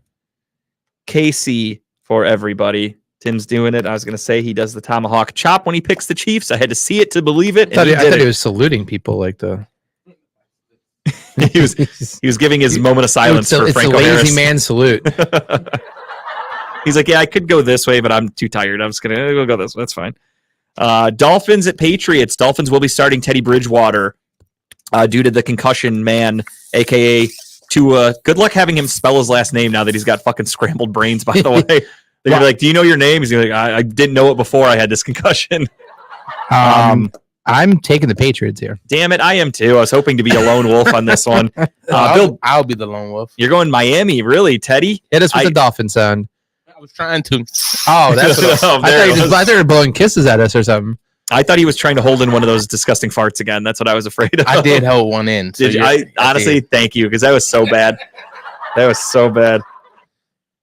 I only ate once today. So Your I'm so poor tired. car seats on your way home today are gonna get fucking destroyed. Yeah, is there a way you could drive with like your ass out the window or something? Like you could lean a little bit. Got to air it out. Teddy two gloves. Yep, Teddy two gloves. Teddy two gloves. He needs the two gloves just because that's his thing. His hands are 1,000 fucking times bigger than Kenny Pickett. Franco gonna Harris is hunt gonna haunt me. He's gonna haunt him. No, He's got to catch me first. Get it? See what I did there? Next up, we have the Colts against the Giants. The Colts are going with Nick Foles again, who sucks. Man, it's like the rotating carousel quarterbacks. It's ugly in Indianapolis. The one cool thing, though, I mean, we'll talk about this in the offseason. I'm going to go through all the teams that are going to be getting new coaches, doing projections for quarterbacks and things like that. About. Yeah, Jeff Saturday he's going to be out of there. Hopefully he's renting. And they're going to get a new head coach. They still have a decent roster. They have a good defense. They've got some talent. They're going to have Jonathan Taylor coming back. So they're really, again, this is every year, they have a quarterback vacancy, and they keep trying to fill it with these veterans. What do they do next year? Do they go after Derek Carr? That sounds like an Indianapolis move. We'll see. We'll talk about it later. But for right now, it doesn't matter who their quarterback is. They suck, especially if Nick Foles is the guy there. Give me Danny Dimes and the Giants. And as Adam says, I think Barkley is going to have himself a day. Although I hope not, because I think I'm facing him in fantasy. So I hope Saquon Barkley just has an okay day. I hope he gets food poisoning and can't play. That would be fine with me.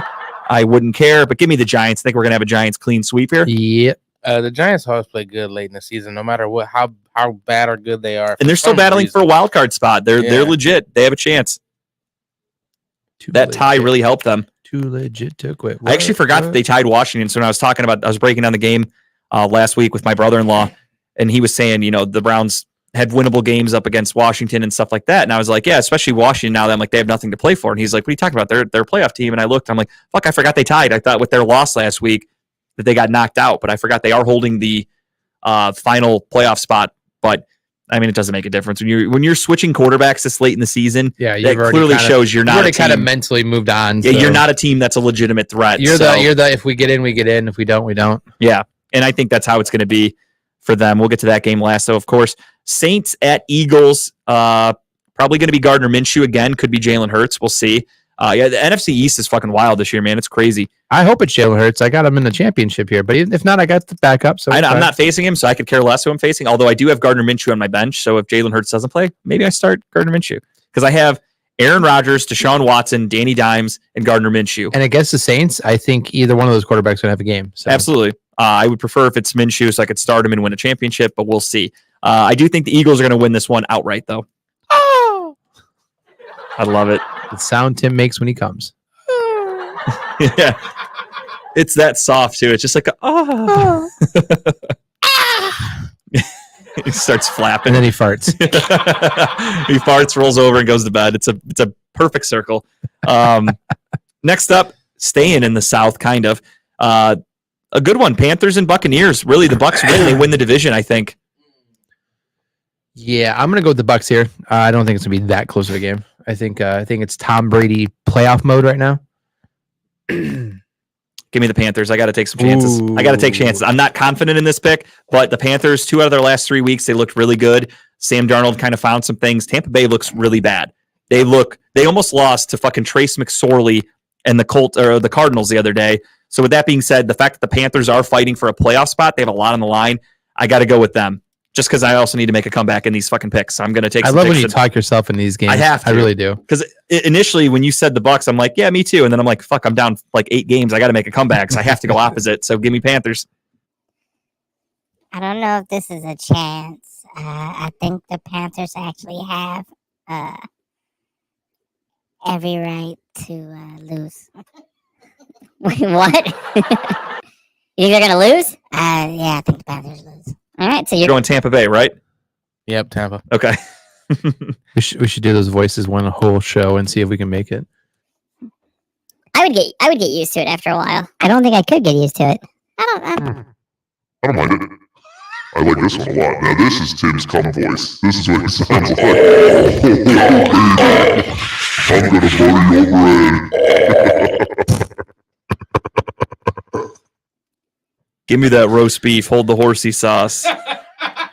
Oh, he took the sound off. No, I'm just kidding. All right, next up, we have the Niners against the Raiders. The Raiders have officially announced they are benching Derek Carr. And he's stepping away for the last 2 games. Stepping away from the team because he's gone. That's what that means. It's writing on the wall. He's gone. So for those of you that don't pay attention to that could be a future, like that, you said before, that could be the future Colt quarterback there. So Derek Carr is owed $40 million the day after the Super Bowl if he is still on their roster, is my understanding. So there's a couple funny scenarios here that I'd like to play out really quick with you guys, very quickly. So if they release him right after the Super Bowl, he's gone. They only owe him like $10 million off the books. That's it. He's gone. No harm, no foul. If they keep him, some people were saying they maybe would have a trade partner in place, some team that would say, hey, we'll take him. You just got to wait till the trade deadline and all that after the Super Bowl. And some people were joking and said, I hope the Colts say, hey, we'll take him. We'll give you 2 first-round picks, 3 first-round picks, whatever. And then after the Super Bowl and it's trade deadline, they go, never mind. Like what Josh McDaniels did to the Colts when he took the job and then said no. Hilarious. They were like, what if the Colts do that? They're like, hey, we'll take him. So you have to hold on to him. And then if they back out of the trade, they owe him $40 million. Oh, that would be fucking hilarious. I would love it so much if he fucked over Josh McDaniels. I don't think it'll happen. I think Josh McDaniels is going to be onto some people. But I do think Derek Carr gets cut outright. And the reason for him getting benched is because if he cannot pass a physical, then he is owed the money. If he gets hurt playing football, if he gets hurt in the offseason, like breaks an ankle playing basketball, it doesn't count. But if he gets hurt this week or next week and cannot pass the physical. So they're doing it solely just because they don't want to pay the man. Yeah, they're going to cut him. He's a good quarterback. They just signed him. This is what's fucked up if you think about it. 365 days ago, Derek Carr was a 4,000-yard passer. Yep. Took the Raiders to the playoffs in a playoff game where they should have technically beat the Bengals. The refs fucked them on a couple of calls, if I'm being honest. This year he gets Josh McDaniels. Josh McDaniels clearly is not a good coach. They have pissed away how many leads? How many double-digit big leads? They did it to the Baker Mayfield Rams. They did it just last week to the Patriots. They did it to the Steelers on Saturday. Every week they blow these huge leads, and everyone just blames Derek Carr because Derek Carr is not putting up great numbers at the moment. So he's out. He is gone. They are benching him for these next 2 weeks, letting him step away from the team. They're going to cut him, and I forgot who their backup even is for this week, but it's going to be no match for the Niners. And give me San Francisco. I can't even pretend to pick another team to make my comeback on this one. Yeah, no, this is. I mean, I am thinking the 49ers walked themselves into a Super Bowl this year. They're going to get healthy at the perfect time. Yeah, I mean, team's dangerous. When you really I didn't take them that seriously till I sat back and looked at the roster. They are, and that was the main reason I thought of this was Jarrett Stidham. That's right. Oh yeah, the ex-Patriot. I was listening today, and that's why it got me thinking about it because somebody called in and they were bitching about Stefanski, and they said, look at what Shanahan's doing with a backup in Brock Purdy. He's coming in, they're winning games, no excuses for backup quarterbacks. And then I looked at the rest of the Niners, and I'm like, that team is fucking loaded. Oh, yeah. Like, you have Deebo Samuel, Brandon Ayuk, you've got George Kittle, Trent Williams on the offensive line, you've got Christian McCaffrey, mind you. Defense, you've got one of the best defenses in football, Nick Bosa. Is got their linebacker? Jimmy G a chance to come back? He didn't. I think he's supposed to be back in the playoffs if he can come back. That would be very interesting to have him back. Do they bench Brock Purdy?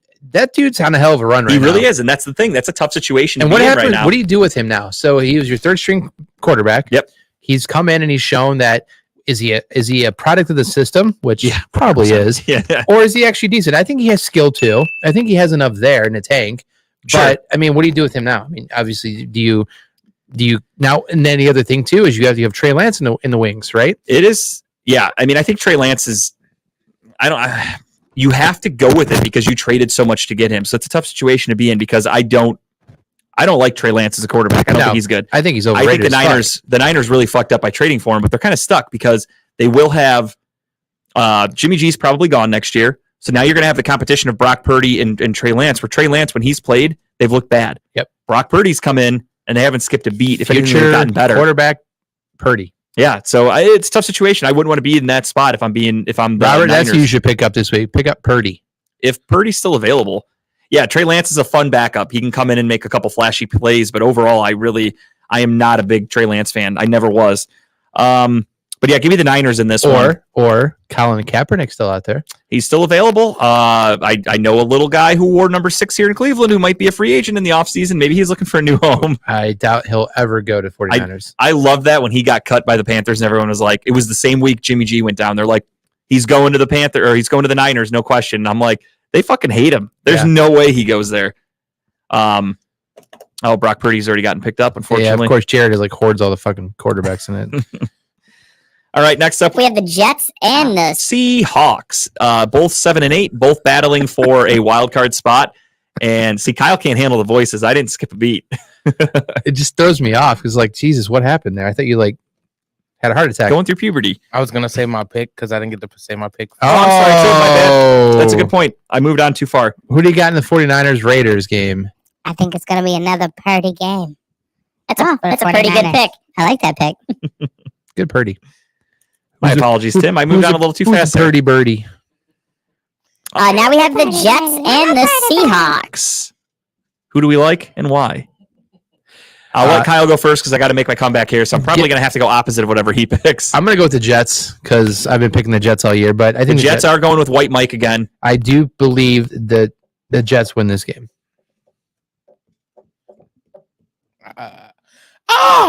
Tim. Seahawks. Birds of a feather flock together, Tim. I'm going Seahawks as well just because I have to go opposite of Kyle. This is a 50-50 game. I got to go with the home team here, and I'm going to go opposite just to make my comeback. So give me Seattle. Robert's going Seahawks too. Next up, the Vikings against the Packers. The funny thing, I don't know if you saw this, Aaron Rodgers did his podcast show with Pat McAfee and all that. Mm-hmm. And obviously Aaron Rodgers needs to win out, and they need Washington to lose out. So at the end of the show, they were like, all right, Aaron, thanks for coming on. We really appreciate great talking to you again. We'll see you. And he's like, all right, guys, go Browns. That's how he ended the show. Oh, really? It was really cool to hear Aaron Rodgers say that. That was really funny. So the Packers need this win. The Vikings really don't. I mean, the Eagles are 13-2. The Vikings are 12-3. So the Vikings need to win out, and the Eagles would need to lose out in order for the Vikings to get the 1 seed, which is probably not going to happen. Eagles have a pretty easy game this weekend. I think that game will be over right before the Vikings game starts. So it kind of makes me think the Vikings are going to see that. They're going to be a little defeated. Give me Aaron Rodgers and the Packers. Yeah, I'm taking the Packers here too. Damn it. Sorry, I can't. I think Aaron Rodgers and Packers want this. I can't, more. even though it's for the whole game and the whole shebang here, I can't go against my boy Aaron Rodgers. And this is going to be, just in case, because I'm probably going to lose the picks this year, if I'm being honest, this is my bold prediction game. Aaron Rodgers, who has struggled most of this season, is going to fucking go off. He is going to go for 300 plus and 3 touchdowns. That is my bold prediction. 303. Yep. Has he thrown over? Has he 3 touchdowns yet this year? I'm sure he's had games with 3 touchdowns, but I mean, it's rare, and the Vikings are a pretty good team, so I'm going with that. I Just like because it's a that. bold prediction. I'm I going like for a it. guy who's been struggling. What about you, Tim? This is actually tough because I definitely want to say discount double check, but I think the Vikings pull this out. All right, Tim, going opposite. I even wrote Green Bay because I thought Tim was going to be on our side, but I forgot he is a fucking traitor. No, I'm just kidding. Next I up, did do Steel City Renegades. I know you haven't been the same since. Bunch of Kyle's on bullshit. something now. I'm starting to see it. I'm starting to get it. You Little started. zesty attitude, zesty asshole you have over there dropping gas bombs. You went out and bought glasses. You're trying to stick us out. glasses. You're a whole new man. I don't understand you. You've changed, brother. You've changed. Next up, we've got the Battle of Los Angeles. You've got the Rams and against the Chargers. Chargers are looking to continue to make their way. I think they clinched a playoff berth officially, but they're playing for seeding now against the Rams, who faced a team that quit in the Denver Broncos. Pretty easy pick here for me. I'm going Chargers. I think the Chargers are going to win this one relatively easy. Yes, go Chargers and go fuck yourself with that Baker shit, Robert. Robert, a big Baker guy. That Baker, makes sense. bro. That makes sense. Baker does win like games that he shouldn't, so I can see that. That is, well, I mean, yes and no. Who'd you pick? Oh, Chargers. Chargers. Oh, okay. I thought you were going with it. No, I said that was my Chargers. Oh, my bad. I thought you were having a heart attack. I thought that was your kind of way of like I don't know who to pick. Okay, that makes sense now. Steelers at Ravens, a division game. You've got the Ravens probably going in with Tyler Huntley against the Steelers' backup quarterback and Kenny Pickett. Tiny Hands Kenny, the little gunslinger, little miniature version of everything they wished Ben Roethlisberger could have been, a.k.a. Captain Checkdown. Kenny Pickett's like the Lex Vegas of the Steelers, a.k.a. Kenny Tiny Hands, a.k.a. Captain Checkdown. You got a bunch of nicknames. Just keep saying a.k.a. and make fun of him. With that being said, I will let Kyle go first. Oh, okay. Because this is another It's a 50-50. I got to go huh? opposite. Yeah, I'm going Ravens with this one. Good, because I was actually going to go Steelers, so I'm happy Yeah, you did that's that. I can't pick the Steelers. Fuck those I guys. can't either. Ravens. Quote the Raven nevermore for Tim. Baltimore for both of you, and Pittsburgh for me, which is one of those cases where if I'm going to lose, I'm okay with losing because of this. If I'm wrong with the Steelers and they lose. However, I do want them to win just solely because I want next week I want the Browns to play spoiler. So I want the Browns to win this week and eliminate the Commanders from the playoffs. Next week, I want Pittsburgh to have the playoffs on the line. Deshaun Watson beats them in Pittsburgh. What a fucking story that would be. I would love that to eliminate them from the playoffs. Sweep the Steelers this year. Would be really nice. But we'll talk about that another time. Who knows? You got to win against Washington first, 1 week at a time, according to my man Kevin Stefanski. And Monday Night Football could be one of the best games you were going to see in a long time. The 12-3 Buffalo Bills taking on the 11-4 Cincinnati Bengals, battling for the 1 seed. Realistically, if the Bengals win this game, they could then take the 1 seed because they have the tiebreaker over the Chiefs and over the Bills if they win. A lot at stake. Buffalo trying to hold on to the 1 seed because only the number 1 seed gets. Say steak? I just watched Deuce Bigelow's on the other day. I love that movie. Only one team gets a bye, the number 1 seed. So Buffalo really wants to hold on to that, get their guys a little healthier. Cincinnati clearly wants it too because they're going through some injuries and shit like that. So it should be a really, really fucking fun game on Monday night. And I will go let, first again. I will let Kyle make the pick. It's a toss-up because one. I think I know who I'm going with. Yeah, give me the Bills in this one. Okay, really? Yeah. I was going Bengals regardless, so That's I'm actually okay with that. So give me Cincinnati. Give me the Bills. Buffalo's defense just they haven't been that great over the last few weeks. Losing Von Miller was crucial for them. I really think that's going to hurt their Super Bowl chances because they needed a guy like Von Miller to get to the quarterback. The Bengals, again, don't get me wrong, they are going through a lot of injuries. They lost La'el Collins, their offensive tackle. He is out for the year. Trey Hendrickson's trying to play with like a broken wrist. They've got a lot of guys. Sam Hubbard's hurt. And that's, Buffalo's defense kind of stinks. So I think the Bengals could really come out and just put up some points that I don't know if Buffalo is going to be able to match. So we'll see. Should be a really, really fun game, though. Honestly, I hope it's a back and forth fucking battle. Really great. What say you, Tim? I was trying to think of a good Bengal sound, but I don't know. Wow. Just give me a roar like Austin Powers or something. What the fuck was that? Like a little kitty cat? I respect that because it's the Bengals. Everyone calls them the kitty cat. So. Wow. All right, Cincinnati for me and Tim. And now we get to the fun part. We get to the Browns and Commanders. Browns are Is playing it really the fun part, though? for us because it's a Cleveland show. I mean, technically.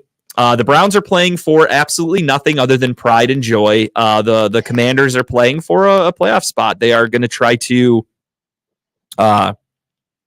get behind another quarterback change. They have officially benched Tyler Heineke, as we said earlier, for Carson Wentz. Carson Wentz hasn't played in months. When he played with Washington, he hasn't looked very good. He is a mobile quarterback, though, which is kind of scary for the Browns based on how many injuries we have at linebacker. Washington. I love that. That's official.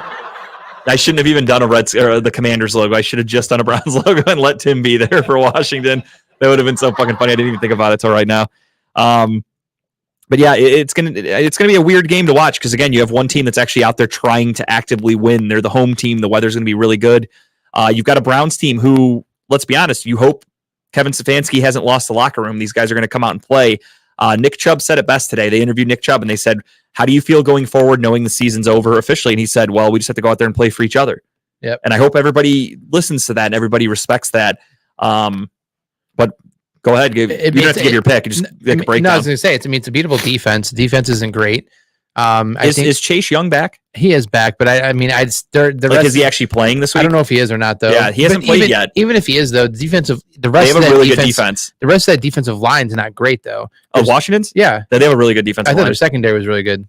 No, their defensive line's their bread and Is butter. it the flip flop? Is defense? I think so. Yeah, secondary is not the greatest. So, but I'm saying, so we have a chance with Deshaun to pass on this team. Hopefully, I do think it's going to be. What's the weather supposed to be like? I haven't. Beautiful. Is it, From what yeah, I saw, so it's supposed to be like the same as Cleveland. It's going to be like 60 degrees. So it's going to be a great day to see what our No offense weather can potentially excuses. do. But no, I'm excited to see. I think that I don't know. I got to see something out of our running attack more this week than the last couple of weeks.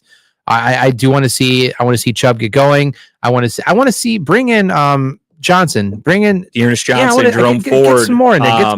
Why not? We're not playing for anything, so let's give him some playing time. And they actually interviewed Stefanski about that today. They said, now that the season's over, essentially, they're like, are we going to get guys more snaps that haven't really touched the ball? And he said, our goal is to still go out there and win football games. We're going to treat it just like any other week. Yeah.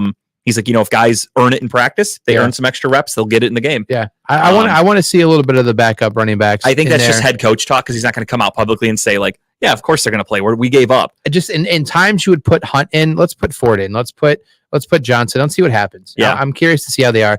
But I do think it's a winnable game for us. I'm excited to see Deshaun with good weather throwing the ball, kind of knocking a lot of that rust off still, but he's more comfortable now than he was 4 weeks ago or 3 weeks ago. So I'm excited to see what happens. Yeah, I mean, I'm not excited. I want to win. I want to play spoiler at the same time because we don't have a first-round pick. Second-round pick seeding doesn't really matter, or formatting, whatever you want to call it, doesn't really matter. So obviously, first round, if we sucked, it's like, okay, I want them to lose because the closer our pick can get to the top 10 or whatever, the better. But now we don't have a pick for the second round, so it's fine. And yeah, that's Adam. I talked about that earlier. I think you were a little late getting on here today, but I talked about how our wide receivers, realistically, Browns fans don't want to admit this, our wide receivers aren't that great. They don't get separation. When Watson scrambles, they don't know what to do. That's something that kind of has to get taught with just more snaps, being comfortable with each other.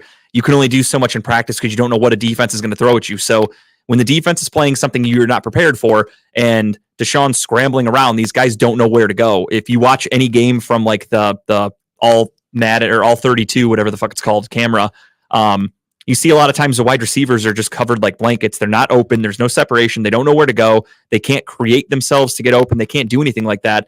So it's something that has to be addressed in the offseason. I think it's something they have to, that bringing this quarterback in, it's not a Jacoby, it's not a step back 3 spots and throw the ball. It's not like you need to be in this position at this time. Yeah. They need to learn to ad-lib certain things. And they're going to really have to do that this Sunday because Deshaun's going to get pressured a lot. You've got, I believe, off the top of my head, I think they still have Montez Sweat, who's a very good defensive end. Chase Young is going to be in a snap count, who, as we know, when he's healthy and playing, Chase Young's one of the best defensive ends in football. He's a dominant player. Predator. Yeah, he looks like the Predator. It's fucking awesome. And he's facing against a potential sexual predator, so it's kind of awesome. You got a Predator versus Predator matchup this weekend. But it should be fun. I'm excited to watch the game. Again, you could play spoiler. I think that's something cool to look for as a Browns fan that a lot of people maybe don't think about. Beating Washington ruins their season. I'm all for that. How many times have we, obviously we haven't been in many chances for playoffs, but it will feel good to eliminate a team. If we can't make it, you can't make it. Exactly. It's kind of one of those, well, if we're not going, fuck you, neither are you. And that's why I want to do that this week, and I want to do that next week. With that being said, I'm going to go Cleveland. Yeah, I'm going Cleveland, and I have a bold predict. I feel bad because now it sounds like I'm copying off of you because you went for the 303 touchdowns with Rodgers. I had the same predict for Watson this week. Okay. 303 touchdowns for Watson. Actually, since you're taking Cleveland, I'm going to, just because I need to make a comeback, I'm switching my pick. I'm going to go Washington. Right. Because this is one of those ones where if I win the game here because Washington wins, then I get something out of it. If not, then the Browns win and I'm happy. So it's kind of a win-win. So I will go Washington. Yeah, bold predict. I think Watson will have himself a game. What were your stats again? I'm sorry to cut you off, Tim. 303 touchdowns. Okay, doing a double check. I actually have a bold predict for this game as well. Hell yeah, give it to me. I think we will score at least 3 touchdowns in the first half.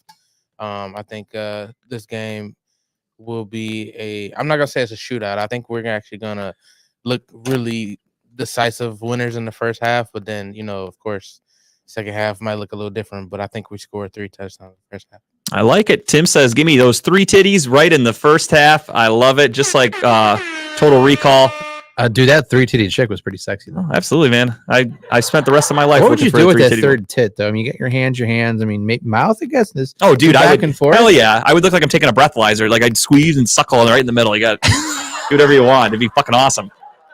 But you mean, honestly, Would you drop one? That third nipple. Oh, hell yeah. that third tit would probably kill you because, like, she's on top of you and, like, it's right in your mouth, like, suffocating you. I would like tilt my head and I'd motorboat this one and then I'd switch and be like, let me give this one some loving. Oh, I'd have a great time with that. I know what I'm doing. Give me a woman with 3 butt cheeks though, and that's where I wouldn't know what to do. 2 is the limit. That's what they should do. Somebody should make a new movie with, like, not Arnold Schwarzenegger, obviously he's a little old, but make some sort of weird science fiction movie where people have 3 ass cheeks. I don't know how that would work because you only have 1 asshole, so it'd be really hard. But Sounds like a perfect Ryan Reynolds movie to do. I'll call his agent. I got some ideas. We could have like some sort of villain in Deadpool if they haven't written yet. It'll be like the 3 ass cheeked man. We'll think of something. All right, that's our picks. Tim, you said Cleveland, right? They're winning. Yeah, I think Browns win. Okay, and then Cleveland 3 touchdowns with Watson. Well, just in general, he thinks we score 3 touchdowns in the first half. And those are your bold predictions and picks for this week. And now let's get into just the tip. And of course, I go first. As always. And of course, I bring comedy. But what's so awesome about this one that I really like, it's actually at a really prestigious comedy club here in Cleveland. And it's going to be at Hilarities. No shit. Yeah, I'm going to be Hilarities at January 8th. It's 51st jokes. So I only get to say 1 joke. But it's 50, There's 50 comedians? Up to 50 comedians. I don't know how many. I mean, he said 50-ish. Okay, so first if jokes. they get 50 to show up, I Right. gotcha. I guess. Which, I mean, either way, it's still dope because there's a lot of talent here in Cleveland. There's a lot of talented comedians. And I'm glad to be a part of one of those comedians. that get to go up. Congratulations, Tim. Thank you. I Fuck appreciate yeah, it. dude. That's awesome. I love appreciate it. Hilarities. I go there all the time for shows. So that's the fact that you get to go perform there, even if it's 1 joke. It's awesome, man. I'm proud of you. Thank you. I appreciate it. It is going to be at Sunday, January 8th. It is put on by John Bruton. He's a well-known comedian in Cleveland, very respected comedian in Cleveland. And, he reached out to me. He said, hey, you want to be on 51st Jokes? He actually asked me last year to be on 51st Jokes. I was technically a part of it, but it was the first day of, I believe, Lex's second season. And it was on a Thursday. So me being his executive producer, his exclusive producer, I said I wouldn't gonna not do his show, but I said I'm leaving as soon as it was over, and I didn't make it. However, I did get there, got to converse with some of the other comedians, and made some connections. Do you got your joke picked out? Ironically, I do not yet. Okay. I have like some jokes, but I think I've technically said them, like I ran them through once. So this is supposed to be a joke you've never told before. I never told before. I got you. Okay. It's the first time I joke I actually said it in the set. So I got some things that I kind of want to say, but I also want a hitter. Like I want something that's gonna be like you can't not laugh at this joke. Yeah, you don't want to go up there and open mic it and like just throw some shit out there that everyone's kind of like, eh. Right. So either way it goes, I'm gonna have a good time. I'm gonna enjoy being up there on stage. We do get recorded, and they do put it up on, I believe John Brute puts it on his page, and it might even go on Hilarity's page. So this will be a good piece of marketing for myself. And just to say I've done Hilarities, to me is going to be awesome. So Absolutely, man. Again, like I said, I go to Hilarities all the time, so that's a huge accomplishment to get on that stage there, dude. How do people go about going there? So you can go down to downtown. It's on 4th, I believe, 4th Avenue. East 4th, yep. East 4th Street, I'm sorry. It sucks to park, but other than that, it's pretty easy to find. It's right. Luckily, I don't know if there's any Cavs games that day, but the Browns are going to be away in Pittsburgh, so parking should be pretty easy. That lot right across from Harry Buffalo is what I tend to do. Yeah. Or honestly, valeting right behind Flannery's is really cheap. It's like $20. That's not bad at all. For downtown valet, throw them $5 for a tip. You're fucking golden. It's right on East 4th. So if you turn down East 4th right before they block you off, you can park right at the little stand there. That's what I do. But is this like a ticketed show? Or is it just a free show? Or to be honest, I don't know. Okay, I know I'd like to go, but I'd like to get some more information. I walked right in when I went. Okay, but it was over when I got there. So. Right. I don't know. I think it's like I said. I know. Last year, Dave Flint was there. He's a well-known comedian. He actually, the joke that I want to tell is actually got something to do with him. Okay. So, and I don't think I actually said it on stage yet, but I've kind of said it. So I might use the joke that I got to do with him. And shout out to him. I appreciate him big time. But the joke would make more sense once you actually see it. No, I mean, no pressure having to tell just one joke, right? Dude, it's got to be hard to pick one that you've never told before, too. So it's not like you're just picking your favorite joke or like your best joke. And you haven't worked the joke out. You're starting this from scratch. You get one shot at it. This is like fucking M&M's that you get one shot, one opportunity, man. Yeah. This is it. And I think that I've worked it out enough in my head because usually I don't work out jokes anyway. Only time I do work out jokes is on stage. Right. So I think it definitely will. I think it'll still be cool. I think it'll still be somewhat funny. Hell yeah, man. Well, good luck. I can't wait. If I can get there, obviously it'll be the last weekend of the year for football, so I'll be a little tied up. But if I can make it, give me more details when you can, like time and if you got to buy tickets, shit like that. I think it's 7. I'll find out as soon as I can. Okay. Yeah, we got next week. I'm sure you can plug it again. Oh no, yeah. I am. Yeah, I figured. So yeah, I'm honestly, congratulations, Tim. That's amazing. Thank you. I appreciate it, guys. Hell yeah, dude. When you headline Hilarities, let us know. We'll be front and center. You can pick on us if you want to. I expect for free. I want free tickets. Oh yeah, we better be on the list. Better be on the list. I usually don't pick on people. I have picked on people. But the audience, man, I love those shows. But they actually like kind of came at me, so then I go back and yeah, really how it works. I like that better. I like when comedians just handle a heckler instead of just doing crowd work. Personally, I like a comedian who's gotten his fame and money because they're good at writing their jokes and telling their jokes. I just want to see a comedian. There are some pretty amazing crowd work, and there are really good ones like Jay Okerson. Jay Okerson, oh my god! But his normal material though is good enough to where he doesn't even need to do the crowd work. Yeah, but when he starts working the crowd, yeah, that's the one you sit in the back. Yeah, you don't want to be up front. No, well, we're going to see now. We'll get seats in the back. I think I honestly don't care. I would rather sit front row. I'm okay with getting the jokes. Like if I'm a part of your show, I made your jokes funny. I like sitting like right in the middle because you're not a part of the show and you're not like up front and center, because not even if they don't even do crowd work, I still don't want to be like right up there looking up at the guy. And like, if something he says, like, this is where I feel bad. Like if something he says, you could tell he's written it out. He loves this joke. If I don't really find it that funny, I'm not going to like fake laugh for him. So I kind of feel bad if like his joke doesn't hit and I'm just kind of like, I didn't like that. And I don't want him to like look down at me and be like, the fuck's this guy's problem? So I'd like, just give me in the middle where no one can really see me. I want to be incognito. Good deal. My pick of the week, or tip of the week, small tip of the week. Jack Ryan, great show. It's on Amazon. It's the 3rd season. I don't know if you watched this at all. No, I've heard good things. I never watched it. You haven't watched any of the seasons yet? Nope. Highly suggest it.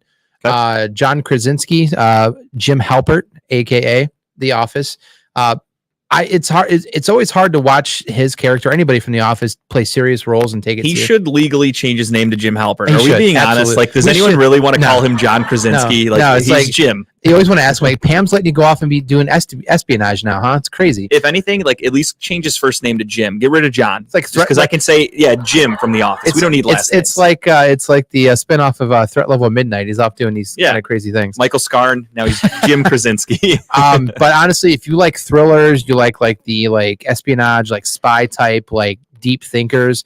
It follows the Tom Clancy books. I've really never read any Tom Clancy books because they weren't appealing to me at the time. But the show itself, into the 3rd season, amazing. The first 2 seasons were great. This is 9 episodes on Amazon. Easy watch. They're 45-minute episodes. Oh, it's already on season 3 already? Yeah. Damn, okay. Yeah, so it's on season 3. Give it a try. You'd probably like will. it. But no, it's definitely worth a watch. I've been looking forward to this one for a while. This one was delayed. I think it was because of COVID was delayed. But highly suggest it. There's another new spy show that came out on Netflix that just started this week. I'll probably have it as a tip next week. But I'm really into these type of shows. I really get into them. So yeah, give it a watch. Do I need to watch anything before I watch the show? Is there anything that's No, you need to just watch season 1. It's a brand new character kind of deal? Yeah, it really gives you, the first season really gives you a character background of who Jack Ryan is and how he gets into the shit he gets into. But so Tom Cruise is Jack Reacher in the movie. Yeah. Then they did a Jack Reacher show with Thad from Blue And Mountain that's an State. amazing show. Yeah. I've heard good things about that one too. And then this is Jack Ryan, who's a total separate entity. Yeah, yeah, so, that's yeah. where I get confused Yeah. with all the guys named fucking Jack. So and then there was Jack Bauer in 24. Yeah. Jack It's like, Ryan is a CIA operative. He was, quick backstory, he was basically like, he's Dr. Ryan. He's a doctor. Okay. He came into it as kind of like an analyst. And he was just analyzing from a distance. Okay. Even though he was trained to be in the field, he never really got into the field. Season 1 pulled him into the field. And now he's season 3. Now he's a field operator. Deep shit right now. He doesn't know where to trust anybody. It's a good show. You'll like it. I'll check it out for sure. I've always heard good things. So Jack Ryan, Jack Reacher, Jack Bauer, our quarterback gets jacked off. Got a lot of jacks, a lot of jacking, lots of jacking. But yeah, I'll check that out for sure. My just the tip for this week is a fun movie. I'm a big Nick Cage fan. This one you can find it on Stars or stream it, Is whatever this the you one want where to he do. plays himself? Yes. Oh God. So I wanted to watch it. This one's called The Unbearable Weight of Massive Talent, and as you can see there, it's Nicolas Cage as Nicolas Cage. That's amazing. It's got a really good cast. It's got Pedro Pascal. It's got Neil Patrick Harris as a cameo in it. Tiffany Haddish. Really fun movie. Basically, Nicolas Cage is himself. He's aging. He's trying to. He says he's retiring. He's done with movies. He wants to focus on his family life and like with his daughter. And those people are actors and actresses. They don't have his real family in the movie. But he's trying to save his relationship with his wife or ex-wife, whatever. I don't even know if in the movie if they were married or separated or what. But he's going to retire. And then Neil Patrick Harris tells him about this billionaire that lives in wherever, in Greece or whatever. And he says he wants to just fly you to his island and have you there for his birthday weekend. And he's going to pay you $1 million or something like that. Nick Cage was like, well, I should probably do that. Gets there. Turns out this guy is affiliated with cartels and drug shit and like bad people. And what Nick Cage thought was going to be a nice little fun weekend turns out to be a weekend against cartels and fighting for your life and running from people and shit like that, all while still maintaining humor and being very funny. Nick Cage was fantastic in it. Do they reference all his movies? He actually, I don't want to spoil too much, but he talks with his old self from like the 90s. And they have him like CGI'd sitting there with like the long hair from like Con Hair. And he's like, come on, you're Nick fucking Cage. And like, he's telling him, like hyping himself up. It was really cool. I really enjoyed it a lot. I like Nick Cage. I think he's a fun actor. So check this one out if you get a chance, like 2 hours, give or take. but a really fun movie. Just really cool to see a guy play himself, but also not taking it seriously. Right. And that's what I love about Nick Cage. I Next, got What's really that? good. the movie Next, Which one's that? where he like can see the future, like he can see. I don't know if I've ever seen that Not one. seen that one. He's like he was at a casino. He gets kicked out of casinos often because he always bids right. Oh yeah, I didn't even think about that. What a cool fucking power to have. What's it called? Yeah. I Next? believe it's called Next, if I'm not Next, mistaken. okay. I wrote it down, so I'll try to remember that. To watch it. Yeah, I never heard of it. I got really excited this week because I found out that they have finally, Nick Cage is on board for National Treasure 3. I saw that too. Yeah, I'm a huge Nick Cage fan. I think All he's the fun. National Treasure movies are amazing, and I've been waiting ever since they did this Disney Plus one that just came out. I watched, which I'm not going to give that as a tip. But I'm It was pumped. bad. It was not great. I'm pumped to see Nick Cage back in this next third one. And by the way, before we get out of here, I wanted to say, you know what was on TV yesterday, Tim? What? The Holiday. I watched it fully. Though he didn't you suggest it to the last week or whatever. It was part of his top 5. Yeah, I watched it. Like, we got to watch this. I haven't watched. I think I watched part of it back in the day, but my wife watched it with me. We watched Cameron Diaz in her prime with who is that? I forget his name. I forgot the guy's name. Yeah, but with Jack Black, young Jack Black. Yeah. And Kate Winslet. Yeah. Watch. Good movie. Crazy good cast for a movie that I can't believe I never heard. I mean, I think Did I've you heard watch of it. No, I haven't seen it yet. Yeah. But after seeing the cover, because I wrote it all down from Tim talking about it, and it looks familiar. The cover to me looks like a kind of like a chick flick rom-com kind of deal where I was like, Absolutely is. Yeah, I mean, the it is. storyline is absolutely which I'm okay with watching those. It's Yeah. just I don't go out of my way. So seeing that cover, I'm not going to like click it on Netflix or whatever. You know what I mean? But now that it's a Tim recommendation, I got to check it It was out. I good. trust him, except for when he works with the running lates. But we'll talk about that after the show. With that being said, everybody, though, thank you. Seriously, we're wrapping up 2022. Thank you to for a everybody great that's year. watched the Happy show. New Year, everyone. Yeah, happy New Year. Stay safe. Cheers to you, yours, your family, everybody. Healthy, happy New Year. If you watch the show, if you've commented, if you've listened, if you've shared anything like that, thank you from the bottom of my heart. It means a lot. Appreciate you. We really do. Absolutely We're happy appreciate to it. be here with Redline. We love doing our show, and it wouldn't be anything without you guys interacting and watching and checking it out. So thank you guys for doing that.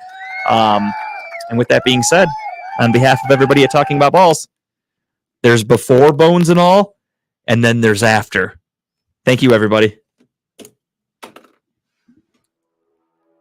Redline Radio LLC is proud to partner with Growing Wings Adult Services for the creation of our brand new state-of-the-art production studio. Growing Wings Adult Services has been assisting